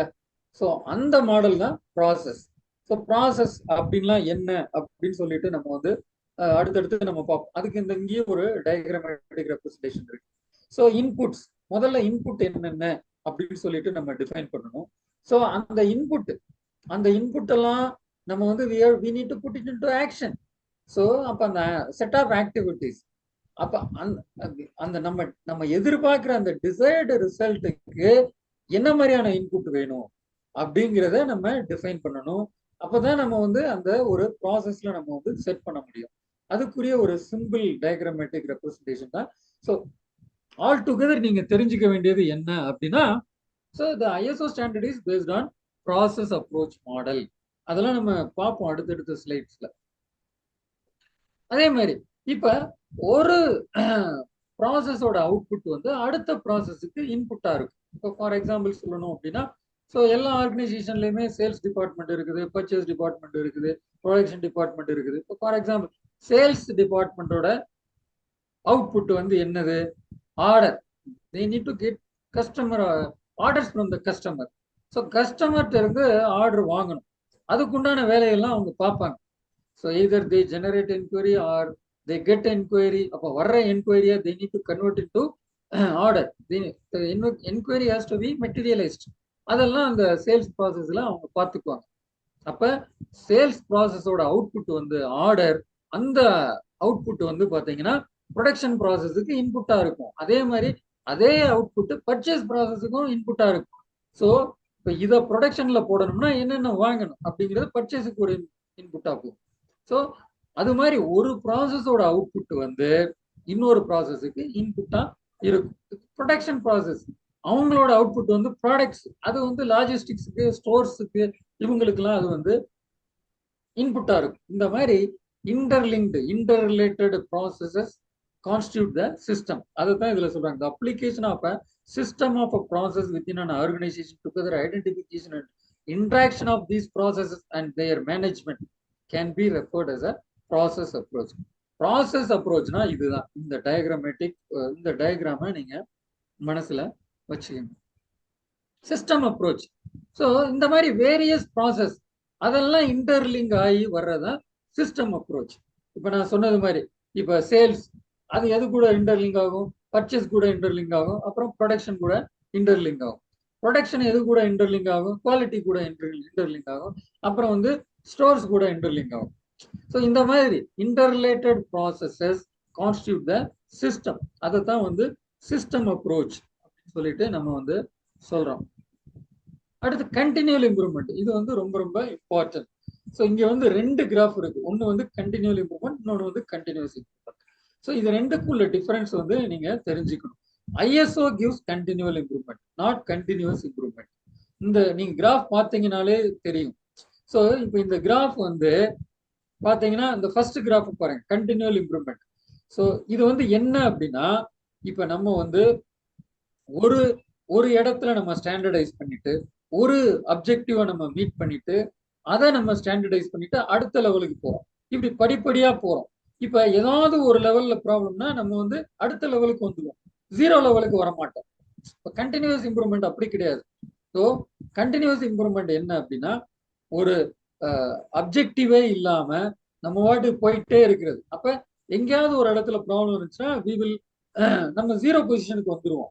இப்ப 2008 ரிசெஷன், வேர்ல்டு ரிசெஷன், எக்கனாமிக் ரிசெஷன்லாம் ஒரு கண்டினியூஸ் இம்ப்ரூவ்மெண்ட்டுக்கு இதா சொல்லலாம். என்ன அப்ப ரியல் எஸ்டேட்ல வந்து அவங்க பாட்டுக்கு ரெக்குயர்மெண்ட்டை வந்து அண்டர்ஸ்டாண்ட் பண்ணிக்காம நிறைய டெவலப் பண்ணிட்டாங்க. நிறைய வீடுகள், நிறைய ப்ராப்பர்ட்டிஸை வந்து டெவலப் பண்ணிட்டாங்க. பட் வாங்குறதுக்கு ஆள் இல்லை. அப்ப என்னாச்சு? ஃபுல்லா கொலாப்ஸ் ஆச்சு, ஜீரோ வந்துட்டாங்க. பட் கண்டினியூவல் இம்ப்ரூவ்மெண்ட்ல என்ன? Then we will set up objective. Okay, இந்த ஒரு 5 வருஷத்துல இவ்வளவு வந்து ஒரு ரெக்குயர்மெண்ட் இருக்கும், அதை நம்ம பண்ணலாம் அப்படின்னு சொல்லிட்டு அதை பண்றது. ஸோ அதை பண்ணிட்டு அது எல்லாம் முடிஞ்சோம்னா அடுத்த லெவலுக்கு போறது. ஸோ ஐஎஸ்ஓ வந்து நம்மளுக்கு ஐஎஸ்ஓ டீச்சர்ஸ் கண்டினியூவல் இம்ப்ரூவ்மெண்ட். அது ரெண்டுக்கும் ஒரு டிஃபரன்ஸ் வந்து இந்த நீங்க கிராஃப் வந்து நீங்க பார்த்தீங்கன்னா புரியும். அதுக்கு எக்ஸாம்பிளும் நான் சொல்லிட்டேன். Factual approach to decision making. So எல்லா இடத்துலையுமே டேட்டா இம்பார்ட்டன்ட். ஸோ அந்த டேட்டாவை வந்து வி நீட் டு டாக்குமெண்ட். ஏன் அப்படின்னா டேட்டா இருந்தா தான் வி கேன் அனாலிசிஸ் நம்ம பண்ண முடியும். So we can analyse the data. டேட்டாவை நம்ம அனலைஸ் பண்ணா தான் we can get into result. அது என்ன ரிசல்ட்னு நம்ம பார்க்க முடியும். அது பாசிட்டிவ் ரிசல்ட், நெகட்டிவ் ரிசல்ட்டா? பாசிட்டிவ் ரிசல்ட்னா அடுத்த லெவலுக்கு போகலாம், நெகட்டிவ் ரிசல்ட்னா அதை எப்படி கரெக்ட் பண்ணலாம். ஸோ அதுக்குரிய சிஸ்டம் எல்லாம் ஐஎஸ்ஓக்குள்ள இருக்குது. So data information is very very important. அதை வந்து நம்ம எங்கேயுமே மிஸ் பண்ணிடக்கூடாது. அந்த டேட்டாவை நம்ம மிஸ் பண்ணிடக்கூடாது. அதை தான் வந்து இதுல இந்த ஒரு பர்டிகுலர் ஸ்லைட்ஸ்ல வந்து சொல்றோம். Mutually beneficial supplier relations. So we need to establish a good relationship with our suppliers. அப்பதான் நம்மளோட இந்த சைக்கிள் அது வந்து எங்கேயுமே பிரேக் ஆகாது. ஸோ நம்மளுக்கு வந்து கஸ்டமர் ஒரு பக்கம், கஸ்டமர், ஸோ மிடில் நம்ம, இந்த பக்கம் சப்ளையர்ஸ். ஸோ இந்த நம்ம 3 பேருக்குள்ள அந்த சர்க்கிள் வந்து அது கண்டினியூஸா வந்து ரொட்டேட் ஆகணும் அப்படின்னா இந்த ரிலேஷன்ஷிப் வந்து பேலன்ஸ்டா இருக்கும். ஸோ அதை எப்படி நம்ம பேலன்ஸ் பண்ணி கொண்டுட்டு போறது அப்படிங்கிறதுக்கெல்லாம் அந்த அந்த ஃபார்முலா அந்த சிஸ்டம் எல்லாம் ஐஎஸ்ஓக்குள்ள இருக்கு. இந்த என்டையர் ஸ்டாண்டர்டு வந்து இந்த ஒரு ஃபார்முலா இந்த ஒரு ஃப்ரேம் ஒர்க்ல தான் வச்சிருக்காங்க. அதுதான் வந்து டெமிங் சைக்கிள். டாக்டர் டெமிங் வந்து அவர் one of the TQM total quality management சிஸ்டத்தை உருவாக்குன ஒரு குவாலிட்டி குரு. ஸோ அவர் வந்து யூஎஸ்காரரு, அப்புறம் செட்டில்டுன்னு இது ஜப்பான்ல ரொம்ப நாள் இருந்தாரு. ஸோ அவரு மாடலை ஒரு மாடலை உருவாக்குனாரு. அதுக்கு பேர் வந்து டெமிங் சைக்கிள் அப்படின்னு சொல்றது. டெமிங் சைக்கிள்னா என்ன அப்படிங்கிறத நம்ம வந்து இதுதான் டெமிங் சைக்கிள். நம்ம இதை பார்க்க போறோம். நம்ம பிளான் டு செக் ஆக்ட். பிளானிங்னா என்ன, அப்ப டூயிங்னா என்ன, செக்கிங்னா என்ன, ஆக்ட் பண்றது என்ன அப்படின்னு சொல்றதை நம்ம பார்ப்போம். Deming cycle for improvement is a cornerstone of all management system. நம்ம முன்னாடியே பார்த்தோம். There are various management system standards are available. 9,000, 14,000, 45,000, 18,000 இந்த மாதிரி நிறைய ஸ்டாண்டர்ட்ஸ் இருக்குது. ஸோ எல்லா ஸ்டாண்டர்டுக்குமே கார்னர் ஸ்டோன் என்ன அப்படின்னா இந்த டெமிங் சைக்கிள் தான். ஸோ இந்த ஃபார்முலா இந்த ஃப்ரேம் ஒர்க்கே இதுக்கு மேலதான் இருக்கு. ஸோ அதுதான் வந்து இதுல சொல்லியிருக்காங்க. இப்போ இதுல நம்ம டீட்டெயிலாக நம்ம பார்ப்போம். ஸோ இது வாட் இஸ் டெமிங் சைக்கிள் அப்படிங்கிறத நம்ம இந்த டெமிங் சைக்கிளோட அல்டிமேட் ரிசல்ட் வந்து என்ன அப்படின்னா கண்டினியூவல் இம்ப்ரூவ்மெண்ட். ஸோ இது வந்து கண்டினியூஸா இருக்கணும். இந்த சைக்கிள் வந்து கண்டினியூஸா இருக்கணும். அதுதான் மேல போட்டிருக்காங்க, இம்ப்ளிமெண்டிங் கண்டினியூஸ் இம்ப்ரூவ்மெண்ட் ப்ராஜெக்ட்ஸ் அப்படின்னு சொல்லிட்டு. Planning what to do, brainstorm session, establishing objectives, considering inputs for implementation, implementing what is planned, task execution according to plan, review if the actions are correctly done, monitor the implementation, gather data, analyze the data gathered, check. இப்போ நான் முன்னாடி சொன்ன அந்த ஒரு எக்ஸாம்பிளே நீங்க வந்து எடுத்துக்கலாம். அந்த பொங்கல் அதை பத்தி சொன்னல, அதையே நீங்க சொல்லிக்கலாம். இப்ப பிளானிங்னா என்னன்னா, பொங்கல் வந்து இந்த ஒரு எக்ஸ்பெக்டேஷன்ல இந்த ஒரு கஸ்டமர் ரெக்குயர்மெண்ட்ஸ்ல வரணும் அப்படின்னா அதை வந்து அதுக்கு என்னென்ன இன்கிரீடியன்ஸ் போடணும், அதை எப்படி பக்குவமா சமைக்கணும் அப்படிங்கிற அந்த ஒரு ப்ரொசீஜர் தான் பிளானிங்னு வச்சுக்கோங்க. அதை நீங்க எழுதுறீங்க. ஸோ இவ்வளவு 1 கிலோ அரிசி எடுத்தா இவ்வளவு பருப்பு போடணும். ஸோ இது இவ்வளவு நேரம் சோக் பண்ணி வச்சிருக்கணும். ஸோ இது இவ்வளவு தூரம் பாயில் பண்ணணும். ஸோ இது இந்த டைம்ல பாயில் ஆகி இந்த டைம்ல இதெல்லாம் சேர்க்கணும். ஸோ அப்படிங்கிறதெல்லாம் நீங்க ஒரு பிளானிங் ஒரு ப்ரொசீஜரா நீங்க எழுதிடுறீங்க. ஸோ அதுதான் வந்து பிளானிங். ஸோ இப்போ நீங்க வந்து ஸ்டாண்டர்டைஸ் பண்ணிட்டீங்க. ஸோ அது மாதிரி செய்யறீங்களா, அப்படி அது மாதிரி நீங்க செய்யணும். ஸோ நீங்க ஃபர்ஸ்ட் இந்த டிகிரி டெம்பரேச்சர்ல தண்ணியை கொதிக்க வைக்கணும், அப்புறம் இந்த டைம்ல இதை ஆட் பண்ணணும்.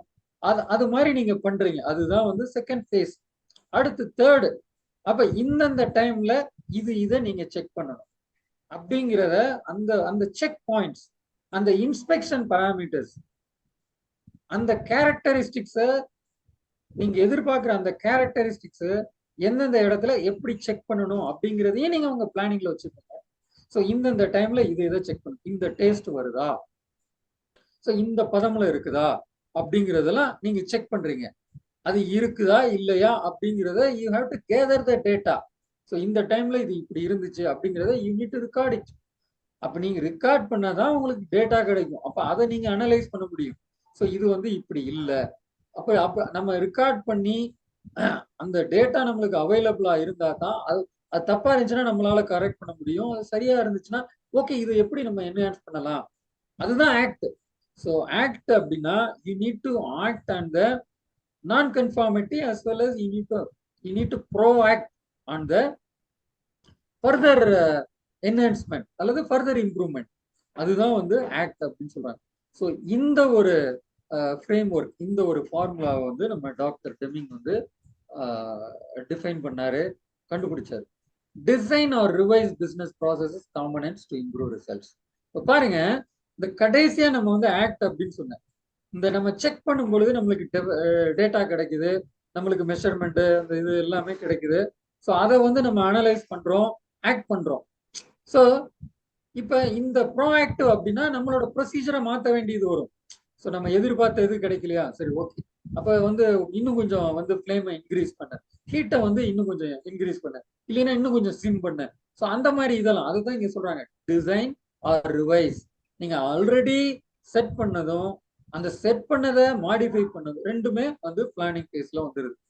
ஸோ ஆல் டுகெதர் இந்த சைக்கிள் வந்து போயிட்டே இருக்கும் பொழுது you will be achieving, the cycle has to be continuous, whereas if the cycle continues you will be achieving continual improvement.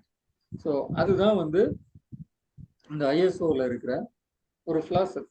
So every organization's management systems are comprised of various processes, each with their own set of metrics, goals, targets, and அது ஆர்கனைசேஷனுக்கு ஏற்றது மாதிரி இந்த இது planning இது எல்லாமே நம்ம பாருவோம். ஏன்னா it depending upon the product. இப்போ நான் வந்து பொங்கல் அப்படின்னு சொல்லிட்டு எக்ஸாம்பிள் சொல்லிட்டு நான் சொல்லியிருக்கேன்.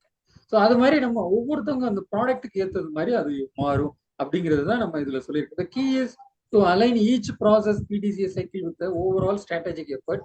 இதை வந்து நம்ம இந்த PDCA சைக்கிள நம்ம அலைன் பண்ணும். அது எப்படி அலைன் பண்றது அப்படிங்கிறதெல்லாம் நம்ம வந்து ஸ்டாண்டர்ட்ல இருக்கு. நம்ம இம்ப்ளிமெண்ட் பண்ணும்போது அதெல்லாம் நம்ம தெரிஞ்சுக்கணும். So as your management system mature, effective use of the Deming cycle will ensure continual improvement. அதான் நான் முன்னாடியே சொன்னது மாதிரி பிளான் பண்றோம், அது மாதிரி செய்யறோம், செய்யும் பொழுது எங்கெங்க செக் பண்ணணுங்கிறத நம்ம செக் பண்றோம், செக் பண்ணும் பொழுது நம்மளுக்கு ரிசல்ட் வருது, அதுக்கு ஏற்றது மாதிரி ஆக்ட் பண்றோம், ஆக்ட் பண்றோம் இல்லைன்னா ஆக்ட் பண்றோம். ஒண்ணு தப்பா இருந்தா கரெக்ட் பண்றோம், ஒண்ணு நல்லா இருந்ததுன்னா அடுத்த லெவலுக்கு போறோம். ஸோ இது இந்த சைக்கிள் அப்படியே போயிட்டு இருக்கிறதுனால so you are achieving the continual improvement. அதை வந்து ஒரு டயக்ராமேட்டிக்கா நம்ம வந்து இங்க ரெப்ரசென்ட் பண்ணிருக்கோம். ஸோ இப்போ இந்த ஐஎஸ்ஓ ஸ்டாண்டர்ட் அப்படின்னு சொல்லிட்டு எடுத்துக்கிட்டீங்கன்னா 9001 ஸ்டாண்டர்ட்ல தேர் ஆர் 10 கிளாஸஸ் இருக்குது. ஸோ அதாவது 10 செக்ஷன் இருக்குது. இந்த ரூல் புக்ல ஒரு 10 செக்ஷன் இருக்கு. அந்த 10 செக்ஷன்ல வந்து பாத்தீங்க அப்படின்னீங்கன்னா அந்த ஃபர்ஸ்ட் 1, 2, 3 அதெல்லாம் வந்து இன்ட்ரோடக்ஷன், அப்புறம் அதுல இருக்கிற அப்ரிவியேஷன்ஸ், கிளாசரி, அப்புறம் அந்த மாதிரி ரெஃபரன்ஸ், இந்த மூணுமே அந்த ஃபர்ஸ்ட் 3 கிளாஸஸ்ல இருக்கு. அடுத்து இந்த 4th கிளாஸ்ல இருந்து தான் நம்ம ஃபாலோ பண்ண வேண்டிய ரெக்குயர்மெண்ட்ஸ் எல்லாம் ஆரம்பிக்கும். ஸோ அது வந்து 4th கிளாஸ் வந்து என்ன அப்படின்னா கான்டெக்ஸ்ட் ஆஃப் தி ஆர்கனைசேஷன் அப்படின்னு சொல்லிட்டு ஒரு கிளாஸ். 5th வந்து லீடர்ஷிப், அடுத்து வந்து planning, support, operation, performance, evaluation, improvement. நான் முன்னாடியே சொன்னேன் இந்த ஹோல் ஸ்டாண்டர்ட இந்த PDCA the cornerstone of the ISO 9000 or any ISO standard is the cornerstone of any ISO standard is PDCA அப்படின்னு சொல்லிட்டு நம்ம முன்னாடி பார்த்தோம். ஸோ அதைத்தான் இதுல வந்து பிரிச்சு போட்டுருக்கு. இந்த 4, 5, 6 கிளாஸஸ் வந்து நத்திங் பட் பிளானிங், எப்படி பிளான் பண்றது அப்படின்னு சொல்லி கொடுக்கும். அப்புறம் இந்த 7, 8 கிளாஸஸ் வந்து நம்ம கேரி அவுட் பண்றது, நம்மளோட ஆப்ரேஷன்ஸ், அதுக்கு என்னென்ன பண்ணணும் அப்படிங்கிறத இந்த ரெக்குயர்மெண்ட்ஸ் எல்லாம் நம்மளுக்கு சொல்லித்தரோம். அடுத்து அந்த செக் பண்றது, எப்படி நம்ம வெரிஃபை பண்றது, எப்படி மானிட்டர் பண்றது, இன்ஸ்பெக்ட் பண்றது அப்படிங்கிறதெல்லாம் இந்த 9th கிளாஸ்ல இருக்கு. ஸோ இந்த செக் பண்ணிட்டு வந்த அந்த ரிசல்ட் அதுக்கு ஏற்றது மாதிரி நம்ம எப்படி ஆக்ட் பண்ணணும் அப்படிங்கிறத சொல்லி கொடுக்கும் இந்த 10th கிளாஸ். ஸோ இந்த அதை வந்து டயக்ராமா ஒரு ஃப்ளோ சார்ட் மாதிரி நம்மளுக்கு வந்து போட்டிருக்கு. இதுதான் இந்த ஐஎஸ்ஓ இந்த 10 ரெக்குயர்மெண்ட்ஸ், ஐஎஸ்ஓ 9001 இருக்கிற அந்த 10 கிளாஸஸ், ஐஎஸ்ஓ 9001 ரெக்குயர்மெண்ட்ல இருக்கிற அந்த 10 கிளாஸஸ் எல்லாம் என்னென்ன அப்படிங்கிறத இங்க லிஸ்ட் பண்ணிருக்கு. ஃபர்ஸ்ட் வந்து ஸ்கோப், இந்த ஸ்டாண்டர்ட் வந்து எதுக்கு அப்படின்னு இருக்கும். நார்மேட்டிவ் ரெஃபரன்ஸ், இது எதெல்லாம் ரெஃபரன்ஸ் பண்ணி இந்த ஸ்டாண்டர்டு டெவலப் ஆயிருக்குது. அடுத்து டேர்ம்ஸ் அண்ட் டெஃபினிஷன்ஸ், இந்த ஐஎஸ்ஓ 9001 இருக்கிற வேரியஸ் டெர்மினாலஜி, யூஸ் பண்ணக்கூடிய டெர்மினாலஜி, குவாலிட்டினா என்ன, மேனேஜ்மெண்ட் சிஸ்டம்னா என்ன, குவாலிட்டி மேனேஜ்மெண்ட் சிஸ்டம்னா என்ன, ஆடிட்னா என்ன அப்படிங்கிறதெல்லாம் டிஃபைன் பண்ணியிருப்பாங்க. அதை பத்தி சொல்றதுதான் இந்த 3rd கிளாஸ். அடுத்து 4th கிளாஸ், இதுல இருந்து நம்மளுக்கு இம்ப்ளிமெண்ட் ஸ்டார்ட் ஆயிரும். இதெல்லாம் நம்ம ஃபாலோ பண்ணணும். Context of the organisation we need to establish leadership, we need to establish planning. So இதெல்லாம் நம்ம வந்து இம்ப்ளிமெண்ட் பண்ணணும். அடுத்து support, operations, 9th performance evaluation, 10 improvement. So இந்த 4ல இருந்து இந்த 10 வரைக்கும் ஏறக்குறைய அந்த 7 கிளாஸஸ் வந்து we need to implement. So எந்த பிஸ்னஸ் யூனிட்னாலும் சரி, so we need to implement. இந்த 7 கிளாஸஸை நம்ம இம்ப்ளிமெண்ட் பண்ணாதான் ஐஎஸ்ஓ சர்டிஃபிகேஷனே நம்ம அப்ளை பண்ண முடியும். அப்ளை பண்ணதுக்கு அப்புறம் ஆடிட்லாம் வருவாங்க, நம்ம வந்து ஒழுங்கா இம்ப்ளிமெண்ட் பண்ணியிருக்கோமா அப்படின்னு சொல்லிட்டு ஆடிட் பண்ணிட்டு then they will award the certificate. So அதை வந்து நம்ம இதில் போட்டிருக்கோம். ஸோ நெக்ஸ்ட் வந்து இதில் நம்ம வந்து இப்போ ISO 9001 அப்படின்னா என்ன, அதோட ரெக்குவயர்மெண்ட்ஸ் எல்லாம் என்ன, அந்த ISO 9001 ஸ்டாண்டர்ட் வந்து எதை பேஸ் பண்ணி டெவலப் பண்ணியிருக்காங்க அப்படிங்கிறதெல்லாம் நம்ம ஓரளவு அந்த இருக்கிற ஒரு அவேர்னஸ் செஷனுக்கு என்னென்ன தேவையோ அந்த லெவல்ல நம்ம வந்து இது வரைக்கும் நம்ம பார்த்தோம். இதுல வந்து உங்களுக்கு ஏதாவது கிளாரிபிகேஷன்ஸ் இல்லை ஏதாவது டவுட் ஏதாவது கொஸ்டின்ஸ் இருந்துச்சுன்னா நீங்க வந்து கேட்கலாம். நன்றி நன்றி டாக்டர் திரு வளனரசு, உங்கள் தகவல் மிக்க நன்றி. இப்போ நீங்க சொன்ன விஷயங்கள்ல ஒரு சில சின்ன சந்தேகங்களை கேட்கிறேன். அதாவது வேளாண்மை தொடர்பாக நீங்க சொன்னது மோஸ்ட்லி இண்டஸ்ட்ரியல் அல்லது இப்போ நீங்க ஹோட்டல் எக்ஸாம்பிள் எல்லாம் சொன்னீங்க, எல்லாமே சோ பிசினஸ் லைக். பட் இது வந்து அக்ரிகல்ச்சர் கமாடிட்டிஸை பொறுத்தவரையில எந்த அளவுக்கு இது சாட்டிஸ்ஃபை ஆகும் அப்படிங்கிறத கொஞ்சம் விளக்கமா சொல்லுமாறு கேட்டுக்கொள்கிறேன். மேலும் இப்போ ISO அப்படிங்கிற ஒரு தரமான ஒரு ஸ்டாண்டர்ட் இருக்குது. அப்படி இருக்கும்போது for agriculture commodities especially export பண்றதுக்கு அப்பேடா அப்படிங்கிற ஒரு ஆர்கனைசேஷன் வச்சு அதுவும் இன்டர்நேஷனல் ஸ்டாண்டர்ட்ஸ்ல பண்ணிட்டு இருக்காங்க. சோ இதுக்கும் அதுக்கும் ஏதாவது தொடர்புகள் இருக்குதா, தொடர்பு படுத்துறதுக்கு வாய்ப்பு இருக்குதா, அல்லது ISO சர்டிஃபைட் ஸ்டாண்டர்ட்ஸை அப்பேடா ஒத்துக்குவாங்களா, இந்த மாதிரி தகவல்களையும் வழங்குமாறு கேட்டுக்கொள்கிறேன்.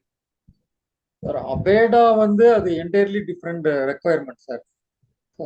அவங்க வந்து இப்ப இது வந்து எப்படி அப்படின்னா, இப்ப ISO வந்து இப்ப நீங்க வேளாண் தொடர்பா அப்படின்னு சொல்லிட்டு நம்ம வேளாண் மட்டும் இல்ல, எல்லா பிசினஸ் எந்த பிசினஸ் யூனிட்டா இருந்தாலும் நம்ம வந்து பொருத்தி பார்த்துக்கலாம்.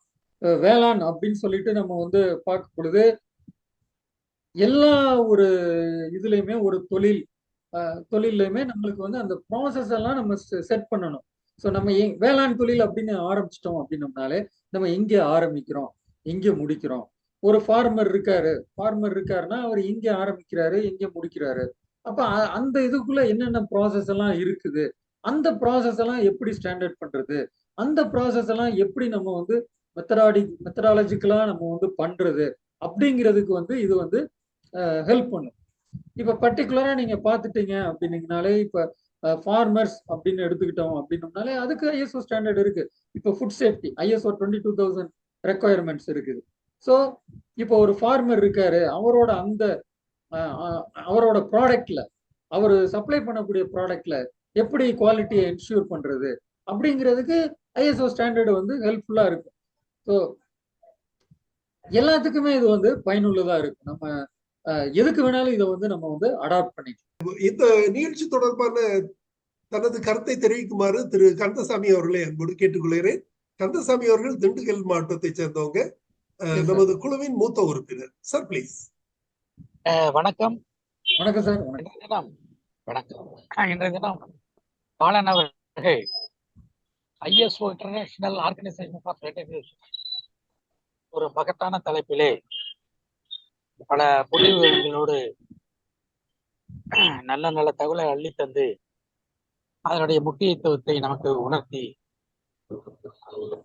இன்றைய தின நமது ஜூம் நிகழ்ச்சியை ISO ஸ்டாண்டர்டோடு நிரூபித்து நான் சுருக்கமாக நான் புரிந்து கொண்டது, ISO 9001 அந்த சர்டிபிகேட் ஒவ்வொரு நமது வாழ்க்கையின் படியிலும் தரம் தேவை என்பதுதான் ISO 9000. அப்படி பார்க்கின்ற பொழுது பலவிதமான குவாலிட்டி தரத்தை பற்றவர்கள் எப்படி நிர்ணயம் செய்கிறார்கள்.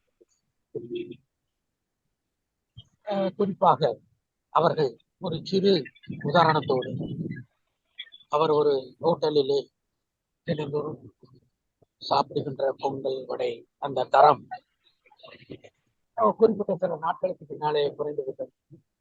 பிறகு படிப்படியாக அது என்ன உணவு குறிப்பிட்ட ஒரு நபரை சார்ந்து இருக்கக்கூடாது என்று நிர்ணயம் செய்து தரத்தை நிர்ணயிக்க என்னென்ன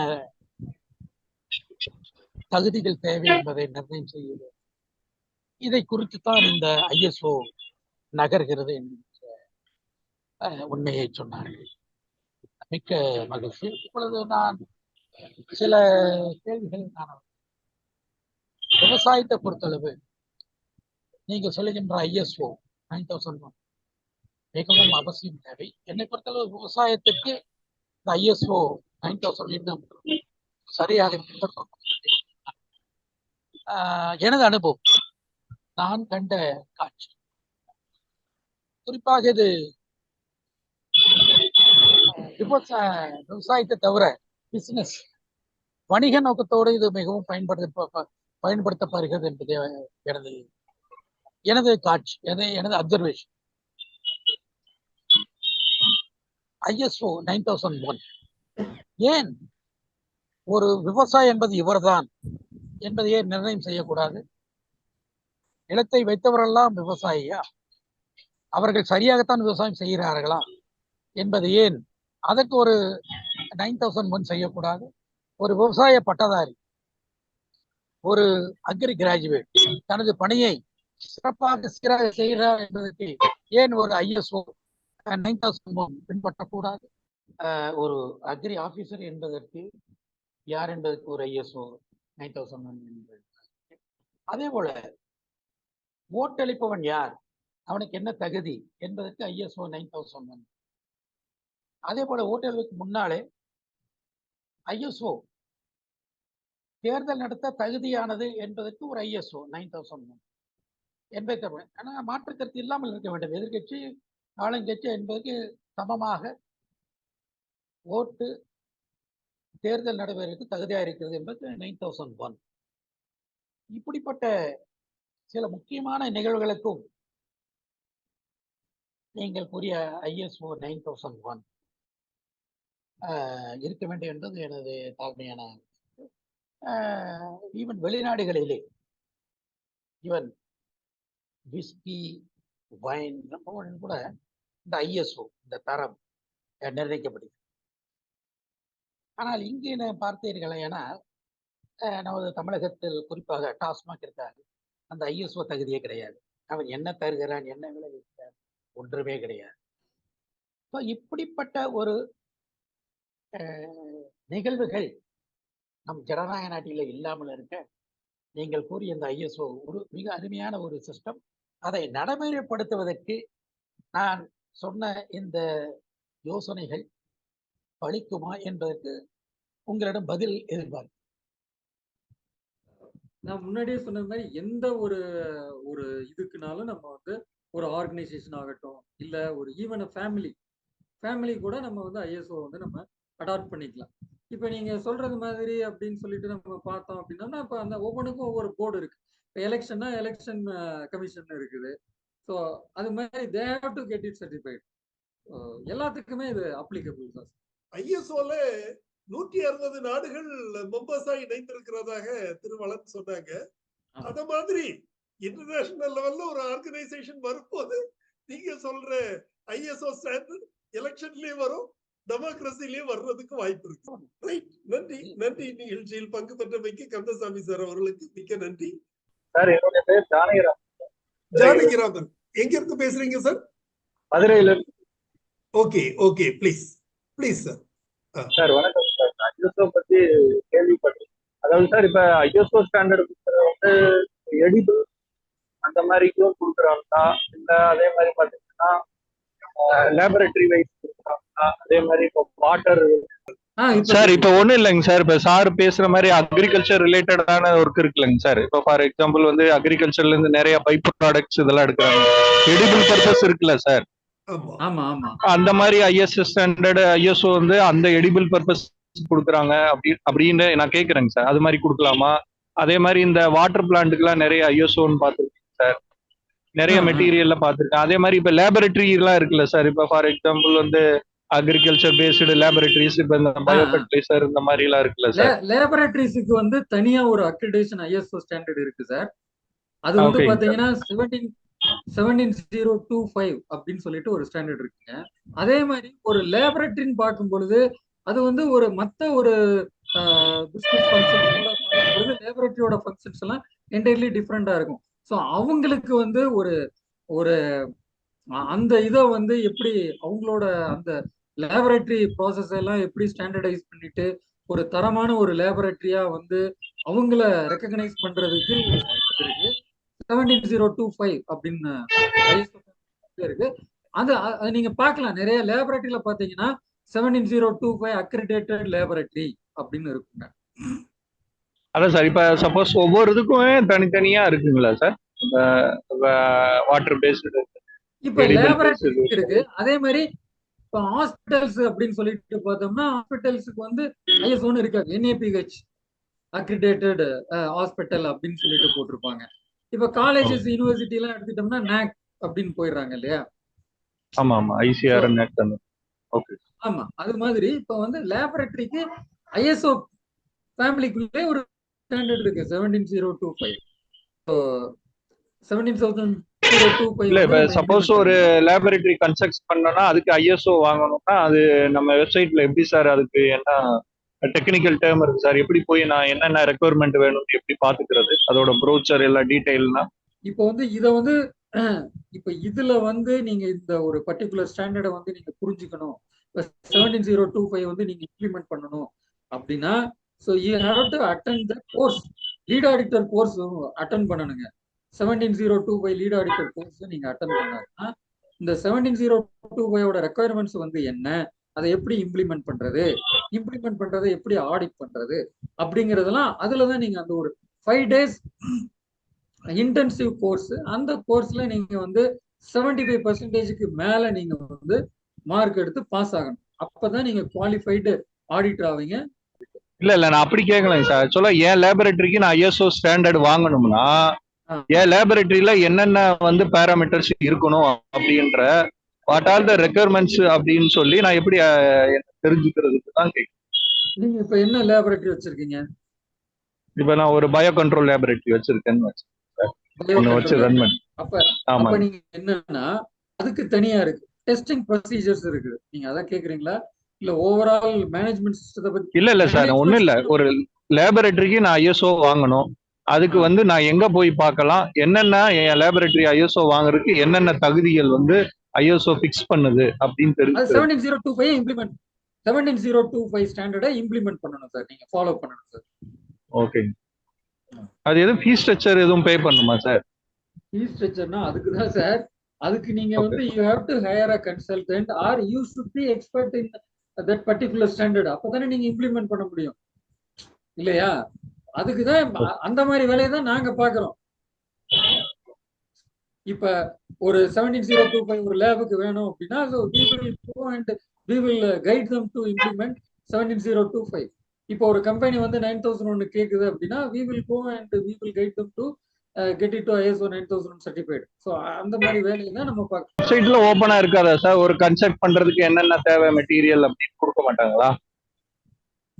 அது மாதிரி எல்லாம் வராது சார். அது மாதிரி எல்லாம் நீங்க வந்து இது பண்ணீங்கன்னா அது வந்து ப்ரீ ரெக்குயர்மெண்ட்ஸ் அப்படின்னு சொல்லிட்டு இருக்குங்க. அது நீங்க வந்து நார்மலா அந்தந்த ஃபீல்டு இதுல நீங்க பாத்துக்கலாம் சார். ஏஜென்சி அப்ரோச் பண்றதுக்கு நம்ம வந்து நம்ம லேப்ல என்னென்ன ரெக்குயர்மெண்ட்ஸ் வேணும்னு நம்ம ஃபிக்ஸ் பண்ணிக்கலாம்ல. அதுக்கடுத்து நான் கன்சல்டன்சி போலாம்ல. என் லேப்ல என்னென்ன வச்சுக்கணும்னு எது லிஸ்ட் அவுட் இருக்குங்களா அப்படின்னு கேட்டேன் சார். அதுக்கு தான் நீங்க வந்து என்னன்னா இப்ப நீங்க வந்து ஒரு மைக்ரோ லேப் நீங்க எஸ்டாப்ளிஷ் பண்றீங்க அப்படின்னா அந்த மைக்ரோ லேப்ல நீங்க என்னென்ன டெஸ்ட் பண்ண போறீங்க, ஸோ எது நீங்க மலேரியா டெஸ்ட் பண்ண போறீங்களா இல்ல டைஃபாய்டு டெஸ்ட் பண்ண போறீங்களா, இது எல்லாத்துக்குமே ஸ்டாண்டர்ட் இருக்கு. நீங்க வந்து ஒரு மலேரியாவை டெஸ்ட் பண்றதுக்கு டெஸ்டிங் ப்ரொசீஜர் இருக்கு. இந்தியன் ஸ்டாண்டர்ட் இருக்கு, இன்டர்நேஷனல் ஸ்டாண்டர்ட் இருக்கு, FTA ஸ்டாண்டர்ட் இருக்கு, WHO ஸ்டாண்டர்ட் இருக்கு. இதெல்லாம் நீங்க வச்சுக்கணும். அவன் சொல்லுவான் நீ இந்த எக்யூப்மெண்ட்டை வாங்கி நீ வைக்கணும், ஸோ இப்படி இந்த மெத்தட்ல நீ வந்து டெஸ்ட் பண்ணணும்.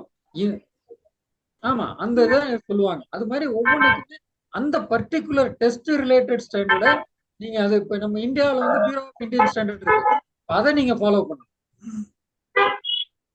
ஓகே ஓகே, நன்றி சார். நிகழ்ச்சியில் பங்கு பெற்றமைக்கு மிக்க நன்றி.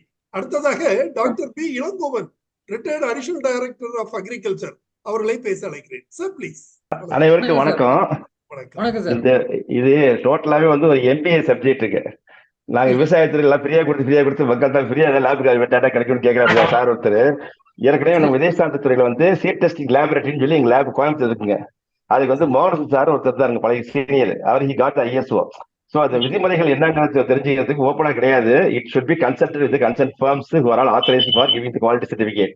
இதுல என்னன்னா ஒரு இன்ஸ்டிடியூஷன்ங்கிறது நிறுவனம், அதுல மேன் பவர் இருக்கும், மெட்டீரியல்ஸ் இருக்கும், அந்த ஸ்டாண்டர்ட்ஸ் சொல்லி ஒரு பொருள் தயார்படுறதுக்குள்ள நாம்ஸ் எல்லாம் இருக்கும். இவைகளை ஒப்பிட்டு பார்க்கறது ஒரு செட் ஆஃப் விதிமுறைகள் வந்து பக்கவா இருக்கும், புக்லெட்டே இருக்கும், பெரிய மேனுவலே இருக்கும். அதுக்கெல்லாம் இப்போ நீங்க ஒரு பைபிள் உள்ள மேட்டர் வந்தாங்க 6 பேசி வச்சிங்க என்ன. ஸோ வந்து அக்ரிகல்ச்சர் இன்ஃபர்மேஷன் சிஸ்டத்துல வந்து நமக்கு ஏற்கனவே நிறைய ஸ்டாண்டர்ட் நாங்கள் வச்சுக்கிறோம். எப்படின்னா வந்து ஸ்டாண்டர்டைஸ் ரூல்ஸ் இந்த ஐசிஐசி ஆக்டுக்கிறோம், பெஸ்ட் ஆக்டுக்கிறோம், இதெல்லாம் வந்து அவங்க அப்படி சார் கேட்ட ஒரு பயோகட் ஏஜென்ட் கேட்டார் இல்லையா, பயோகட் லேபரேட்டரி கேட்டாரு. ஸோ அது ஒரு லேபரேட்டரி தான், அது நோ டவுட். பட் அதுக்குன்னு சில விதிமுறை வந்து அது யூனிவர்சிட்டில அது ஐசிஐஆர்ல நான் ஃபார்ம் பண்ணிருப்பாங்க. நான் அவங்க மூலமா வாங்கணும். இப்போ நம்ம எப்படி வந்து எம்பிஏ அக்ரிகல்ச்சர் லேப் சொல்றோம் இல்லைங்களா, நம்ம நம்மளுடைய லேபடுறோம். அந்த மாதிரி there is a procedure for every scientific community at the higher level. We have to go through the proper procedures. Private உள்ளவங்க வாங்குறதுக்கு இன்னைக்கு வரைக்கும் அதிகமான அளவுக்கு வந்து கைடன்ஸ் இல்லை. ஏன்னு கேட்டா அந்த ஒரு நேரம் வைப்பாங்க, ஏமாத்திரம் பயப்படுறாங்க. ஸோ அதனால ஃபர்ஸ்ட் நம்ம இவன் வர கடைகளையும் சொல்றோம், நம்ம அக்ரிகல்ச்சர் போடுங்கிறோம். பார்த்தா சர்டிஃபிகேட் உட்காந்து வேற இருக்காங்க, லேபில் போனாங்க, அது போனாங்க. டெக்னிக்கல் ஆடி மட்டும் ப்ரொஃபஷனலி டூ தி பிசினஸ். அந்த மாதிரி இல்லாம இருக்கிறதுக்கு கொஞ்சம் வரைக்கும் அந்த பிரைவேட்டுக்கு கொடுக்கறது இல்லை. பொதுவாக இந்த மாதிரி நிறைய சர்டிஃபிகேட் இது பண்ணுவாங்க. அதுல வந்து நாம்ஸ் இருக்கும், பீஸ் இருக்கு, குவாலிட்டி சர்க்கிள் ஒன்று ஃபார்ம் பண்ணி they have to manage the people, especially எல்லாத்தையும் ஆத்தரைஸ் பண்ணணும். மிஷன் ஸ்டேபிள் போகணும், என்ன செய்ய போறோம், உங்களுக்கு கோல் என்ன, குறிக்கோள் என்ன, எதை செய்யறீங்க, அதை கரெக்டா ஆனுவல் ப்ரோக்ராம் வந்து 5 year ப்ராஜெக்ட் போட்டு பிளான் பண்ணி ரிப்போர்ட் வச்சுக்கணும். அதை ஃபாலோ பண்ணணும். நீங்க செஞ்சு அப்ரூவ் பண்ணி வாங்கி செய்யணும். So breach of company inform and also cancel the authorisation.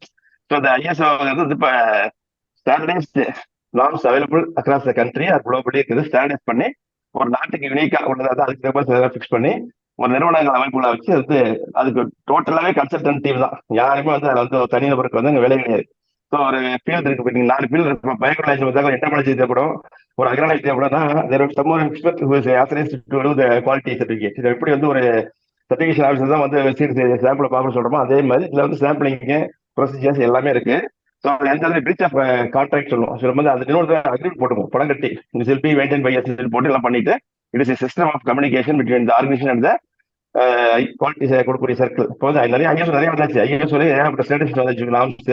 So developed நேஷனை பார்த்து டெவலப்பிங் நேஷனுக்காரங்க குவாலிட்டி அப்கிரேட் பண்ணிட்டு அவங்க தக்க மாதிரி தன்னுடைய குவாலிட்டி தன்னுடைய பொருள்களை வந்து கொடுக்கறதுக்கு பண்ண முயற்சியெல்லாம் ஒரு முக்கியமானதான் இந்தியன் ஸ்டாண்டர்ட்ஸ் ஆர்கனைசேஷனுடைய முக்கியமான இது. இப்ப நம்ம வந்து நீங்க பஸ்ல போறோம் இல்லையா, நீங்க நினைச்சு பாருங்க, 40 வருஷம் பஸ்ல உட்காந்து போகும்போது தூக்கி அடிக்கும், பயங்கர 7 மாதிரி சீட் இருக்கும். அந்த டைம் சீட் வந்து கரெக்டாக படுத்து உருவம் ஆகுது. ஸோ அந்த எர்கோனமிக் ஸ்டேஜ் போட்டு நிறைய ஹை லெவல் ப்ரொடக்ஷன் எல்லாம் வந்து அப்ளை பண்ணி அந்த ஐஎஸ்ஓ ஸ்டாண்டர்ட் வந்து தே டன் வண்டர்ஃபுல் இந்த transport sector organisations which are involved in quality assurance and other things. இதுல முக்கியமான ஆனுவல் மீட்டிங்ஸ் இருக்கும் எல்லாத்துக்குமே. அதெல்லாம் கரெக்டாக பண்ணாங்கன்னு பார்க்கலாம். அது மெயின் வேணுங்க, எந்த ரிப்பேர் வைக்க முடியாது. அது குவாலிட்டி டீவியேஷன் தான் they will not be given the certificate. இப்போ வந்து என்ன ஒரு ஸ்டாண்டர்ட் இருக்குன்னா இது வந்து கொஞ்சம் it is a costly affair. In fact, it requires some manpower separately to monitor the flow and also networking of communication and proper documentation must. So quality assurance வரும்போது நம்ம வந்து ரொம்ப நிறைய யோசிக்க வேண்டியது. நம்மளாம் நிறைய நிறுவனங்கள் வாங்குறதுக்கு டேக் சமோட். ஏன்னா நம்ம வந்து வைக்கிள் தான் நம்ம டாக்டர் போவோம், நம்ம பழக்கம் அந்த மாதிரி தான். ஸோ ப்ரிவென்டிவ்ங்கிறது வரும், இல்லை பிளேக் மெயின்டென்ஸ் வரும், ப்ரிவென்ட்மெண்ட்ஸ் வரும். ஸோ இது எல்லாமே you have to manage and properly do it. Is totally management concept. Subject has been given awareness by SAT to all the graduates. But நம்ம வந்து இன்னைக்கு விவசாய தொழிலாளிகள் ஆகாம விவசாய முதல்ல அமைச்சிட்டு இருக்கோம், கம்பெனிங்கிறோம். ஸோ அந்த மாதிரி இருந்தாலும் இது ஒரு பைலிங் அட்டப்டா எடுத்துக்கலாம். அதை அந்த குவாலிட்டிங்கிறது எல்லாரும் வேணுங்கிறத நம்ம வந்து உறுதி பண்றதுக்கு ஒரு நிலையான அமைப்புகளை வச்சு இந்த தகவல்களை வந்து நம்ம வந்து பங்கிட்டு ஒப்பிட்டு ஐடியா ஷேர் பண்ணி மக்களுக்கு செய்ய சொல்லி அதை வலியுறுத்தி அதை வந்து நிர்மாணித்து நிலைநிறுத்தி அதை கொண்டு போய் நீண்ட காலத்துக்கு வந்து அந்த நிறுவனத்துடைய பேரு தரமும் வந்து நீண்ட வாழ்ந்ததுக்காக செய்யற ஒரு ஒன்றான முயற்சி தான். அது கொஞ்சம் வேலைகளுக்கான நிறைய வேலை இருக்கு, எக்ஸ்ட்ரா செலவு இருக்கு கண்டிப்பா. ஏன்னா நம்ம என்ன பண்ண ஒரு ஆரம்பிச்சு இருந்தாக்கா ஆடிக்கு 5% சொல்லுவாங்க, அந்த காலத்து மேனேஜ்மெண்ட் கான்செப்ட்ல. இது வந்து அந்த ஆரம்பிச்சு வந்து ஒரு 10% போகணும்பாங்க. ஸோ இது வந்து அடிஷனலா 2% அதிகம். அப்போ இட் இஸ் டோட்டலி இந்த hands of management or owner organisation who decides it. இப்போ கவர்மெண்ட் பரவாயில்ல அந்த மாதிரி வர முடியாது ப்ராக்டிகலா. there is a very big networking system. It has to be possible different people channels. அதனால வாங்குறது கொஞ்சம் சேலஞ்சான விஷயம் தான். இருந்தாலும் வந்து அதை வந்து இன்னைக்கு வந்து ஒரு இனிஷியேட் பண்ணி பிள்ளைங்க போட்டு சார் சொன்ன மாதிரி ஒரு குவாலிட்டிக்கு வந்து ஸ்டாண்டர்ட்ஸ் ஃபார்ம் பண்ணி we can make it as a measurable tool. இதனால மெஷர்மெண்ட் அதில் இருக்கும், அது முக்கியமா. So quality is assured by measurements and the standards and the procedures. So violation should be punished as some of the action will be taken for the violations. இதனால லீகலா கொண்டு வந்தா நாடு எங்கே போயிருக்கும் நேரத்துக்கு. இன்னைக்கு லீகலா கொண்டு வர முடியாத ஏகப்பட்ட இடர்பாடு இருக்கிறதுனால மேன் போறது அடிக்கடி ஸ்ட்ராட்டஜி குவாலிட்டி இல்லை, அடிக்கடி சுற்றி ஆகுறாங்க. நம்ம வந்து டார்கெட்ஸ் டைம் பண்ண முடியாது, நிறைய விஷயம் இருந்தாலும் சில நேரங்கள் நம்ம குவாலிட்டி வந்து we are going over working. Corporate also they are very companies are not getting this ISO because of this set of problems. அவங்க வந்து ஷிஃப்ட் வேலை செய்வாங்க, ஸோ இந்த நார்ம்ஸ் வந்து ஒரு நபருக்கு ஒர்க்குக்கு அவுட்புட் கணக்கு வச்சிருப்பாங்க. இன்புட் அண்ட் ப்ரொடியூஷன் ஒர்க்கர் இஸ்டும் எஃபிஷியன்சியில் கணக்கு வச்சிருக்காங்க. ஸோ அது ஒரு ஆள் 10 தான் செய்யறாங்க, 10 தான் செய்யணும்பாங்க. இந்த மாதிரி நிறைய விஷயங்கள் பெர்ஃபார்மன்ஸ் ஸ்டாண்டர்ட் சொல்லுவாங்க பேர். இதெல்லாம் கூட இன்சிஸ்ட் பண்றாங்க. ஸோ இது ஒரு it is totally management jargon involving majority of the HR related activities and also man power oriented production units தான் பண்ணக்கூடிய சயின்டிஃபிக் கம்யூனிட்டி ஆக்டிவிட்டி. பட் நம்மளும் வந்து அதை பயன்படுத்துறது வந்து அந்த கம்யூனிட்டி கரெக்ஷன் பண்ணிக்கலாம். ஒன்றுக்கும் செப்பரேட் செட் ஆஃப் கைடன்ஸ் இருக்கு. பட் இது shall not be revealed like open புக்காரு சினிமா தியேட்டர் கிடைக்கிற மாதிரி ஒரு வடமுறுக்கு மாதிரி கிடையாது. It is costly effect. ஏன்னா ஏதாவது கண்ட்ரியோட ரேஷனல் இதுல இருந்து ஃபார்மேட் பண்ணி டெவலப் பண்ணி தி மேட் இஸ் மேண்டேட்டரி ரெக்யர்மெண்ட். அப்போ வந்து அதை வந்து ஃபார்ம் பண்ணுறதுக்கு ஃப்ரேம் பண்ணுறதுக்கு நம்ம இனிஷியலே ஆரம்பிக்கணும். Before the company starts the programme starts மாதிரி இதுல முக்கியமான விஷயம் அதுதான். ஆரம்பிக்கிற செய்யறதுலாம் ஒன்றே செய்ய முடியாது. ஏன்னா நிறைய எஃபிஷியன்சி வந்து இல்லாமல் தான் செய்ய விடாப்பாங்க. இப்போ நம்ம என்ன பண்ணணும், இந்த டாக்டர்ஸிங் லேப்ல நிறைய மீட்டர்ஸ் எல்லாம் வாங்குறோம். அதெல்லாம் ரெடி பண்ண to get the NB accreditation for fertilisation டெஸ்டிங்லாம் நிறைய பண்றோம் இப்போ கவர்மெண்ட்ல. ஸோ இது இப்பதான் இனிஷியேட் ஆகிட்டு இருக்குது. இந்த நம்ம கவர்மெண்ட் இதே லேபரேட்டரி தான் கன்சிடர்லாம் ஒர்க் பண்றாங்க அந்த லைன்ல. எல்லாமே கரெக்டாக யூஸ் பண்ணுங்கிற ஒரு எதிர்பார்ப்புனால இது நல்ல ஒரு பர்ஃபெக்ஷன் நோக்கி ஒரு முயற்சி. இது வந்து நல்லபடியாக செய்ய வாய்ப்பு இருக்கு. நோட்டீஸ் நல்லா தெளிவாக கால் பண்ணாங்க சார்.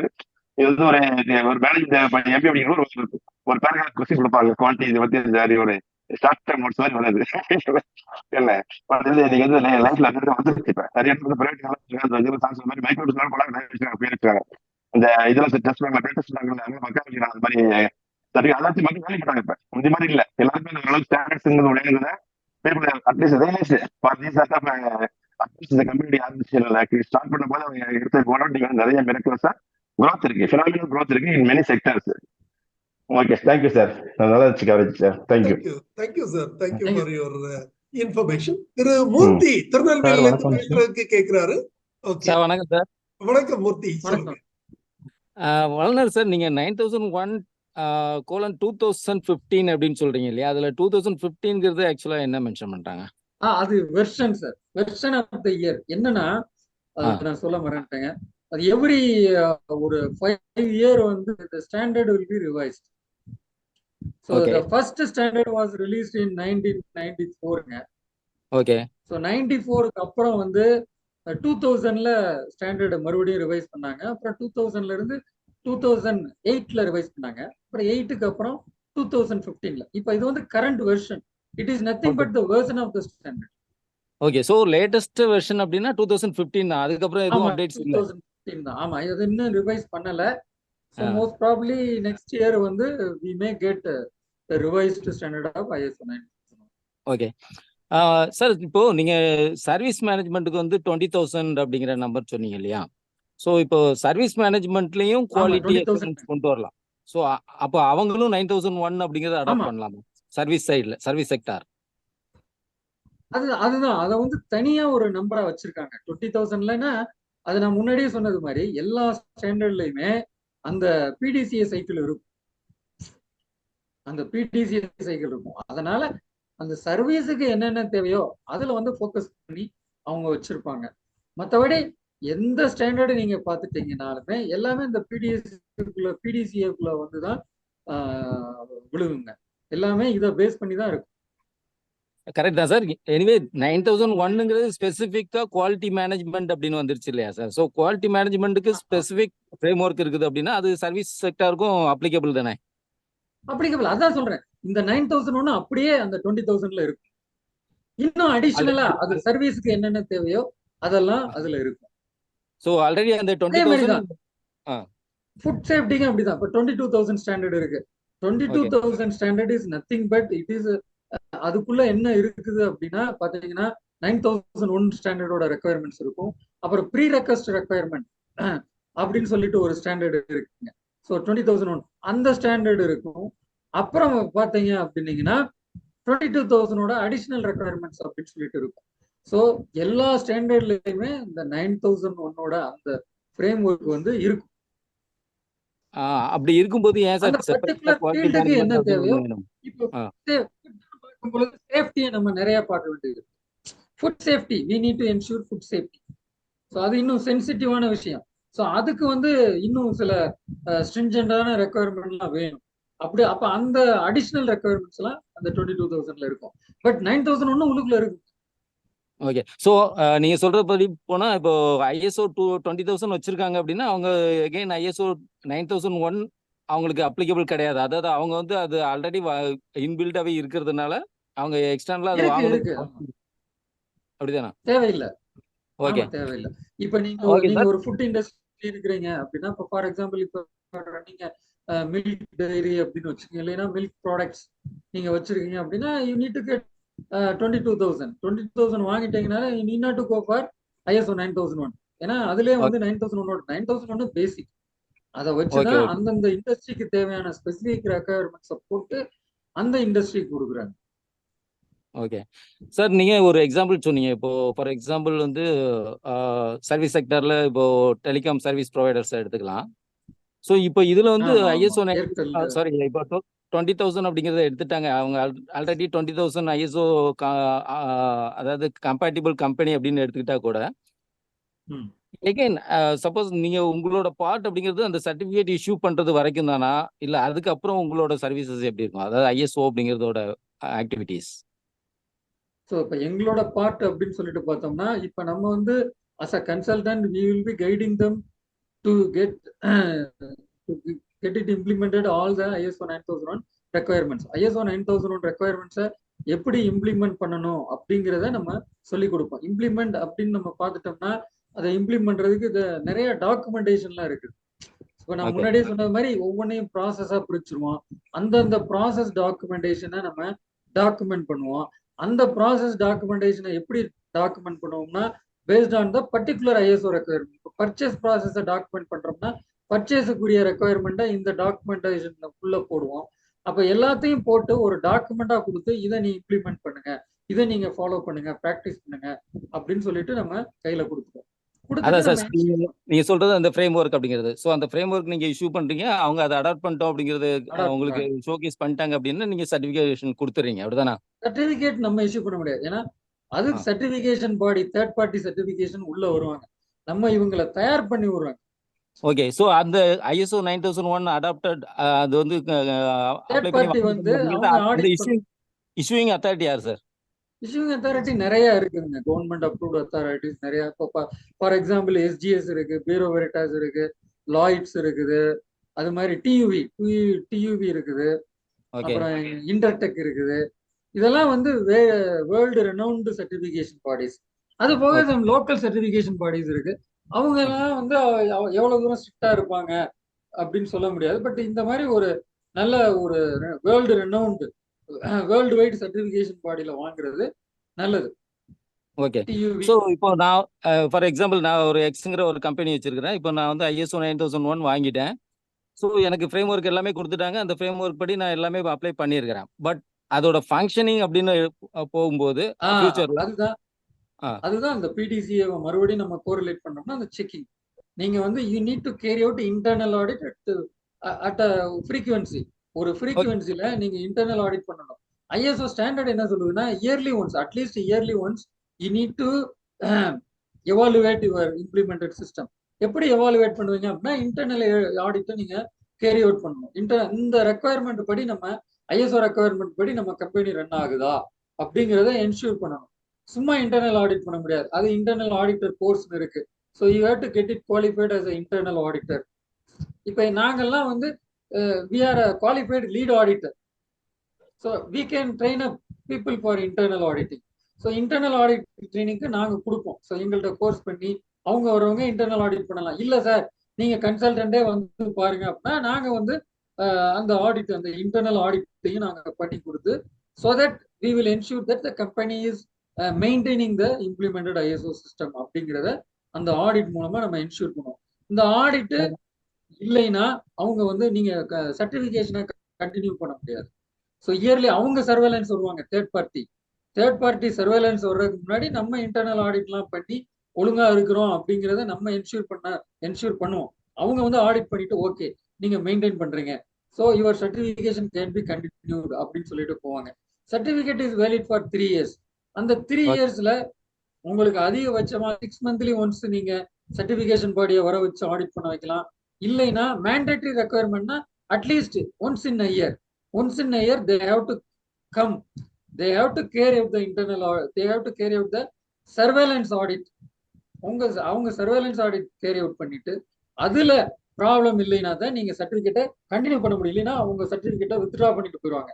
ஸோ இந்த ப்ராப்ளம்லாம் இருக்கு, இதெல்லாம் நீங்க வந்து கரெக்ட் பண்ணுங்க, அப்பதான் நீங்க கண்டினியூ பண்ணணும் அப்படின்னு டைம் கொடுத்துட்டு போவாங்க. அதுலயும் அந்த டைம்லயும் நீங்க பண்ணல அப்படின்னா வித்ட்ரா பண்ணிடுவாங்க. Okay, thank you sir. ஸோ இதுல ஃபைனலாக ஒரு கொஸ்டின் கேட்டுக்கிறேன் சார். அதாவது இப்போ நீங்க வந்து சொல்றீங்க அந்த எக்ஸுங்கிற கம்பெனி தான் அந்த ஆடிட்டர்ஸ் வந்து இன்வைட் பண்ணணும் அப்படிங்கிற மாதிரி ஒரு ஆப்ஷன் இருக்கு, அப்படிதானா? ஆமா, அது நம்ம ஸோ கன்சல்டன்டா அப்படி இருக்கும்போது அதான் சார், அப்படி இருக்கும்போது அவங்க இன்வைட் பண்ணக்கூடிய ஆடிட்டர்ஸ் வந்து அவங்களுக்கு ஃபேவரா தானே சார் இருப்பாங்க? அப்படி கிடையாது. ஏன்னா எந்த கம்பெனியா இருந்தாலும் சரி, irrespective of the company, so they have to audit as per the requirement தானே. ரெக்குயர்மெண்ட் வந்து ஒன்று ரெக்யர்மெண்ட் தானே. Okay sir. சார் இப்போ இந்தியாவில் வந்து சார் இந்தியாவில் உலகத்திலே டாப் மோஸ்டா இருக்கக்கூடிய எல்லா ஐபிசி செக்ஷன்ஸ் எல்லாமே இங்க இருக்குது. ஆனா இங்க உள்ள சட்டத்துப்படி பாத்தீங்க அப்படின்னா ஒரு நிரபராதியை குற்றவாளி ஆக்கிடலாம், குற்றவாளியை நிரபராதி இல்ல ஆக்கிடலாம். இல்ல அந்த மாதிரி அதுதான். தான் நம்மளோட செக்ஷன். உங்க அந்த மாதிரி கேள்வி ரெக்கமெண்டேஷன் காமன் அப்படின்னா கூட நம்மளுக்கு ஃபேவரா பண்ணக்கூடிய ஒரு ஆடிட்டர் அப்படிங்கிறப்ப நம்மளுக்கு ஃபேவரா தான் எல்லாமே பாப்பாரு இல்லையா? நான் ஒரு இல்ல இல்ல எக்ஸாம்பிள் சொல்றேன். சார். சொல்லுங்க. இப்போ சர்வீஸ் ப்ரொவைடருக்கு நீங்க கஸ்டமர் சர்வீஸ், அதாவது கிரீவன்ஸ் ரெட்ரஸல் சிஸ்டம் அப்படிங்கிறது கண்டிப்பா நீங்க ரெக்கமெண்ட் பண்ணுவீங்க, உங்களோட ரெக்கமெண்டேஷன்ல அதுவும் இருக்கும். ஸோ அதுல பாத்தீங்க அப்படின்னா நம்ம ஒரு கஸ்டமர் அவர் வந்து ரொம்ப கஷ்டத்தினால தான் அவர் வந்து அந்த கிரீவன்ஸ் ரெட்ரஸலுக்கே போறாரு, அவர் ஒரு கம்ப்ளைண்ட் லாட்ஜ் பண்றாரு. அந்த கம்ப்ளைண்ட் லாட்ஜ் பண்றவங்க எடுத்துக்கிறவங்க கம்ப்ளைண்ட்டை நோட் பண்ணாமலே ஒரு கம்ப்ளைண்ட் நம்பர் கூட கொடுத்துட்டு, அதாவது டம்மியா ஒரு நம்பரை கொடுத்துட்டு அந்த கஸ்டமரை ஏமாத்துறதுக்கு சான்ஸ் இருக்கு, நடந்துட்டு இருக்குது. ஸோ இந்த மாதிரி இருக்கிறப்போ இதை ஆடிட்டர் ஒரு ஜெனியூனான ஒரு ஆடிட்டர் அப்படின்னா கண்டுபிடிப்பாரு. கம்பெனி ப்ரொவைட் பண்ணக்கூடிய அக்கவுண்ட் பண்ணக்கூடிய அவங்களோட ஆடிட்டர் அப்படிங்கிறப்போ அவங்களுக்கு ஃபேவரா அதை இக்னோர் பண்ணலாம் இல்லையா? கம்பெனி அப்படி பண்ண முடியாது. ஏன் அப்படின்னா, ஸோ இப்போ வந்து இப்போ ஒரு தேர்ட் பார்ட்டி சர்டிஃபைங் கம்பெனில இருந்து வர்ற ஆடிட்டர் வந்து உங்க கம்பெனி ஆடிட் பண்ணிட்டாரு அப்படின்னா, இந்த audit report will be reviewed by a technical committee. Technical கமிட்டில ரிவ்யூ பண்ணுவாங்க. அந்த மாதிரி நீங்க எதுவுமே, ஏன்னா ஆடிட்டுங்கிறத அப்ஜெக்டிவ் எவிடன்ஸ் பேஸ்டு, அவர் எடுக்கிற சாம்பிள் எல்லாமே கரெக்டா அப்படின்னு சொல்லிட்டு அந்த டெக்னிக்கல் கமிட்டி வெரிஃபை பண்ணுவாங்க. அவங்க எல்லாம் அப்ரூவ் பண்ண பின்னாடி தான் சர்டிபிகேட் வரும். இன்னொன்னு வந்து என்ன அப்படின்னா, இந்த சர்டிபிகேஷன் பாடியை வந்து கண்ட்ரோல் பண்றதுக்கு அக்ரிடேஷன் பாடிஸ்ன்னு ஒண்ணு இருக்கு. இப்ப எப்படி காலேஜை கண்ட்ரோல் பண்றதுக்கு வந்து யூனிவர்சிட்டிஸ் இருக்குதோ, அது மாதிரி சர்டிபிகேஷன் பாடியை வந்து கண்ட்ரோல் பண்றதுக்கு அக்ரிடேஷன் பாடி இருக்கு. அக்ரிடேஷன் பாடியில வந்து அவன் வந்து இன்ஸ்பெக்ட் பண்ணுவான், நீ ஒழுங்கா ஆடிட் பண்ணி நீ கொடுக்குறியா அப்படின்னு சொல்லிட்டு. அவன் வந்து என்ன பண்ணுவான் அப்படின்னா, அவன் வந்து அன்அனௌன்ஸ்மெண்டா, இப்ப ஃபார் எக்ஸாம்பிள் நான் ஒரு சர்டிபிகேஷன் பாடி, எக்ஸ் சர்டிபிகேஷன் பாடி, நான் வந்து ஒரு ஒய் கம்பெனிக்கு சர்டிபிகேட் கொடுத்துட்டேன் அப்படின்னா, இந்த அக்ரிடேஷன் பாடி வந்து எந்த நேரத்திலயும் இந்த ஒய் கம்பெனியை வந்து யாருக்குமே நோட்டீஸ் கொடுக்காம அவன் வந்து ஆடிட் பண்ண முடியும். அப்ப அங்க வந்து மாட்டிக்குவான். ஸோ அதனால அந்த வந்து இதுல வந்து it will be totally unbiased, எந்த இதுவுமே பண்ண முடியாது. Okay, so system is there right. நாளைக்கு அவங்க வித்ட்ரா பண்ணிடுவாங்க, சஸ்பெண்ட் பண்ணிடுவாங்க சர்டிபிகேஷன் பாடி. ஓகே, மெயினா வந்து குவாலிட்டி இன்சிஸ்டன்ஸ் சார். சார் நல்லா கவனிங்க, இது ஆடிட்டர் நம்ம டிபார்ட்மெண்ட் அட்வைஸ்டாரு சார் அப்படி இல்ல, தவறுகள் மறைக்கிறது ஆடிட்டிங் நடக்குது. போஸ்ட் மார்ட்டம் இது அந்த ஆடிட் இல்ல, இது quality initiation, quality management, management at the time concern evolution. ஸ்பாட்ல வந்து கட் பண்ணுவாங்க. Report based will be done after some time. 1 year சொல்றாங்க. வெளியில நடக்கிறது the quality inspection verification by people when they feel there is need and they will immediately do that also. இது மாதிரி செய்யறாங்கிறது எப்படியும் message இருந்தா போயிடும். நீங்க எப்படியாவது பவர் கரெக்டா வந்தாலும் இதெல்லாம் பண்றாங்க. அளவு எனிபடி அதான் முடியும். எல்லாருமே எம்பேஸா இருப்பாங்க. அந்த செலக்ட் கரெக்ட் பீப்புள். நான் அதான் கேட்டேன், இஷ்யூங் அத்தாரிட்டி யாரு அப்படிங்கிறது. அவங்க இஷ்யூங் அத்தாரிட்டி அப்படிங்கிறது நாம சூஸ் பண்ணக்கூடியவங்க தான், நாம சூஸ் பண்ணக்கூடிய ஆடிட்டர் தான் அப்படின்னு சொல்லும் போது அங்கேயே அந்த கொஸ்டின் மார்க் வந்தது இல்லையா? அதனால தான் நான் திரும்ப கேட்டேன். எனிவே நீங்க சொல்றது எல்லாமே anyway system is there right, I accept it. Thank you sir, thanks for your information. நன்றி திருமூர்த்தி, நிகழ்ச்சியில் பங்கு பெற்றமைக்கு மிக்க நன்றி. உங்களுடைய கருத்துக்களுக்கும் கேள்விகளுக்கும் மிக்க நன்றி. திரு ஜானகிராமன் ப்ளீஸ். சார், இப்ப சப்போஸ் அந்த பயோ கண்ட்ரோல் லேப் சப்போஸ் அது அடுத்து எகைன் இப்போ அது ஒரு டைம் வாங்கிட்டோம்னா எகைன் செக் பண்ணுவாங்களா இல்ல அது அதான் சார், ஆல் த சர்டிபிகேஷன் வந்து எல்லாமே ஐஎஸ்ஓ வரைக்கும் 3 years வேலிட். ஸோ இந்த 3 years வேலிட்ல வந்து அந்த சர்வேலன்ஸ் ஆடிட் இருக்கும். இயர்லி ஒன்ஸ் சர்வேலன்ஸ் ஆடிட் இருக்கும். ஸோ அவங்க வந்து என்ஷூர் பண்ணுவாங்க நீங்க எல்லா ரெக்குவயர்மெண்ட்ஸையும் கம்ப்ளை பண்ணி மெயின்டைன் பண்றீங்க அப்படின்னாங்கன்னா தான் அந்த 3 yearsக்குள்ளயுமே நீங்க கண்டினியூ பண்ண முடியும். ஸோ நீங்க 3 years சக்சஸ்ஃபுல்லா மெயின்டைன் பண்ணிட்டீங்க அப்படின்னா 3 yearsக்கு அப்புறம் ரீசர்டிபிகேஷன். ஸோ அது ஒரு ஆடிட். மறுபடியும் again you will be getting a new certificate. So அதுதான் இந்த certificate is valid for only 3 years. அந்த இதுல கண்டிஷன் வந்து என்ன அப்படின்னா, so provided you need to undergo the surveillance audit at least yearly once. அந்த ஃப்ரீக்வன்சி நீங்க செலக்ட் பண்ணிக்கலாம்.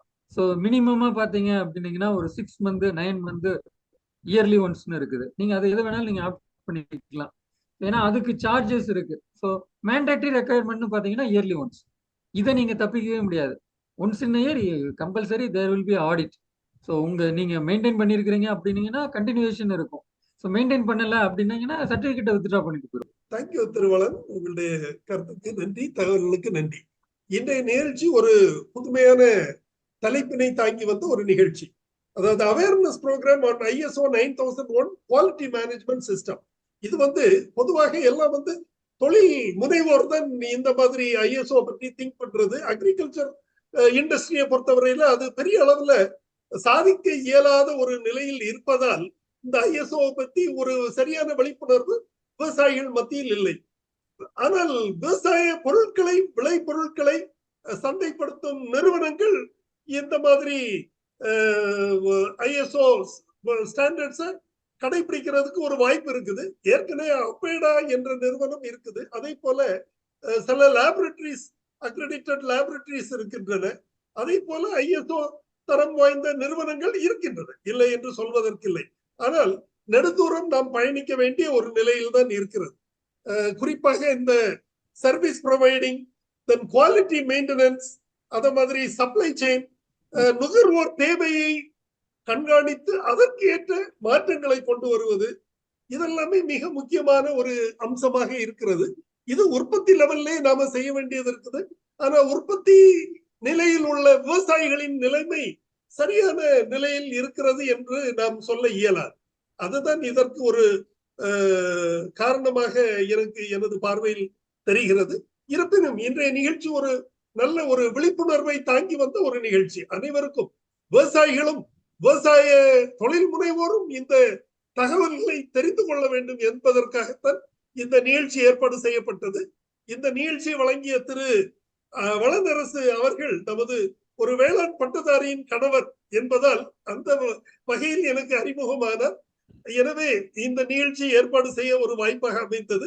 திரு வளனரசு அவர்களுக்கு எனது நெஞ்சார்ந்த நன்றியினை தெரிவித்துக் கொள்கிறேன். நமது குழுவின் சார்பில் எனது நன்றியினை தெரிவித்துக் கொள்கிறேன். மேலும் இந்த நிகழ்ச்சியில் பங்கு பெற்ற அனைத்து பங்கேற்பாளர்களுக்கும், குறிப்பாக டாக்டர் இளங்கோவன், திரு கந்தசாமி சார், திரு பொன்ராஜ் சார், அனைத்து பங்கேற்பாளர்களுக்கும் எனது நெஞ்சார்ந்த நன்றியினை தெரிவித்துக் கொள்கிறேன். இன்றைய நிகழ்ச்சி இத்துடன் நிறைவு பெறுகிறது. நன்றி, வணக்கம். நன்றி சார், நன்றி. தேங்க்யூ. Thank you sir. தேங்க்யூ.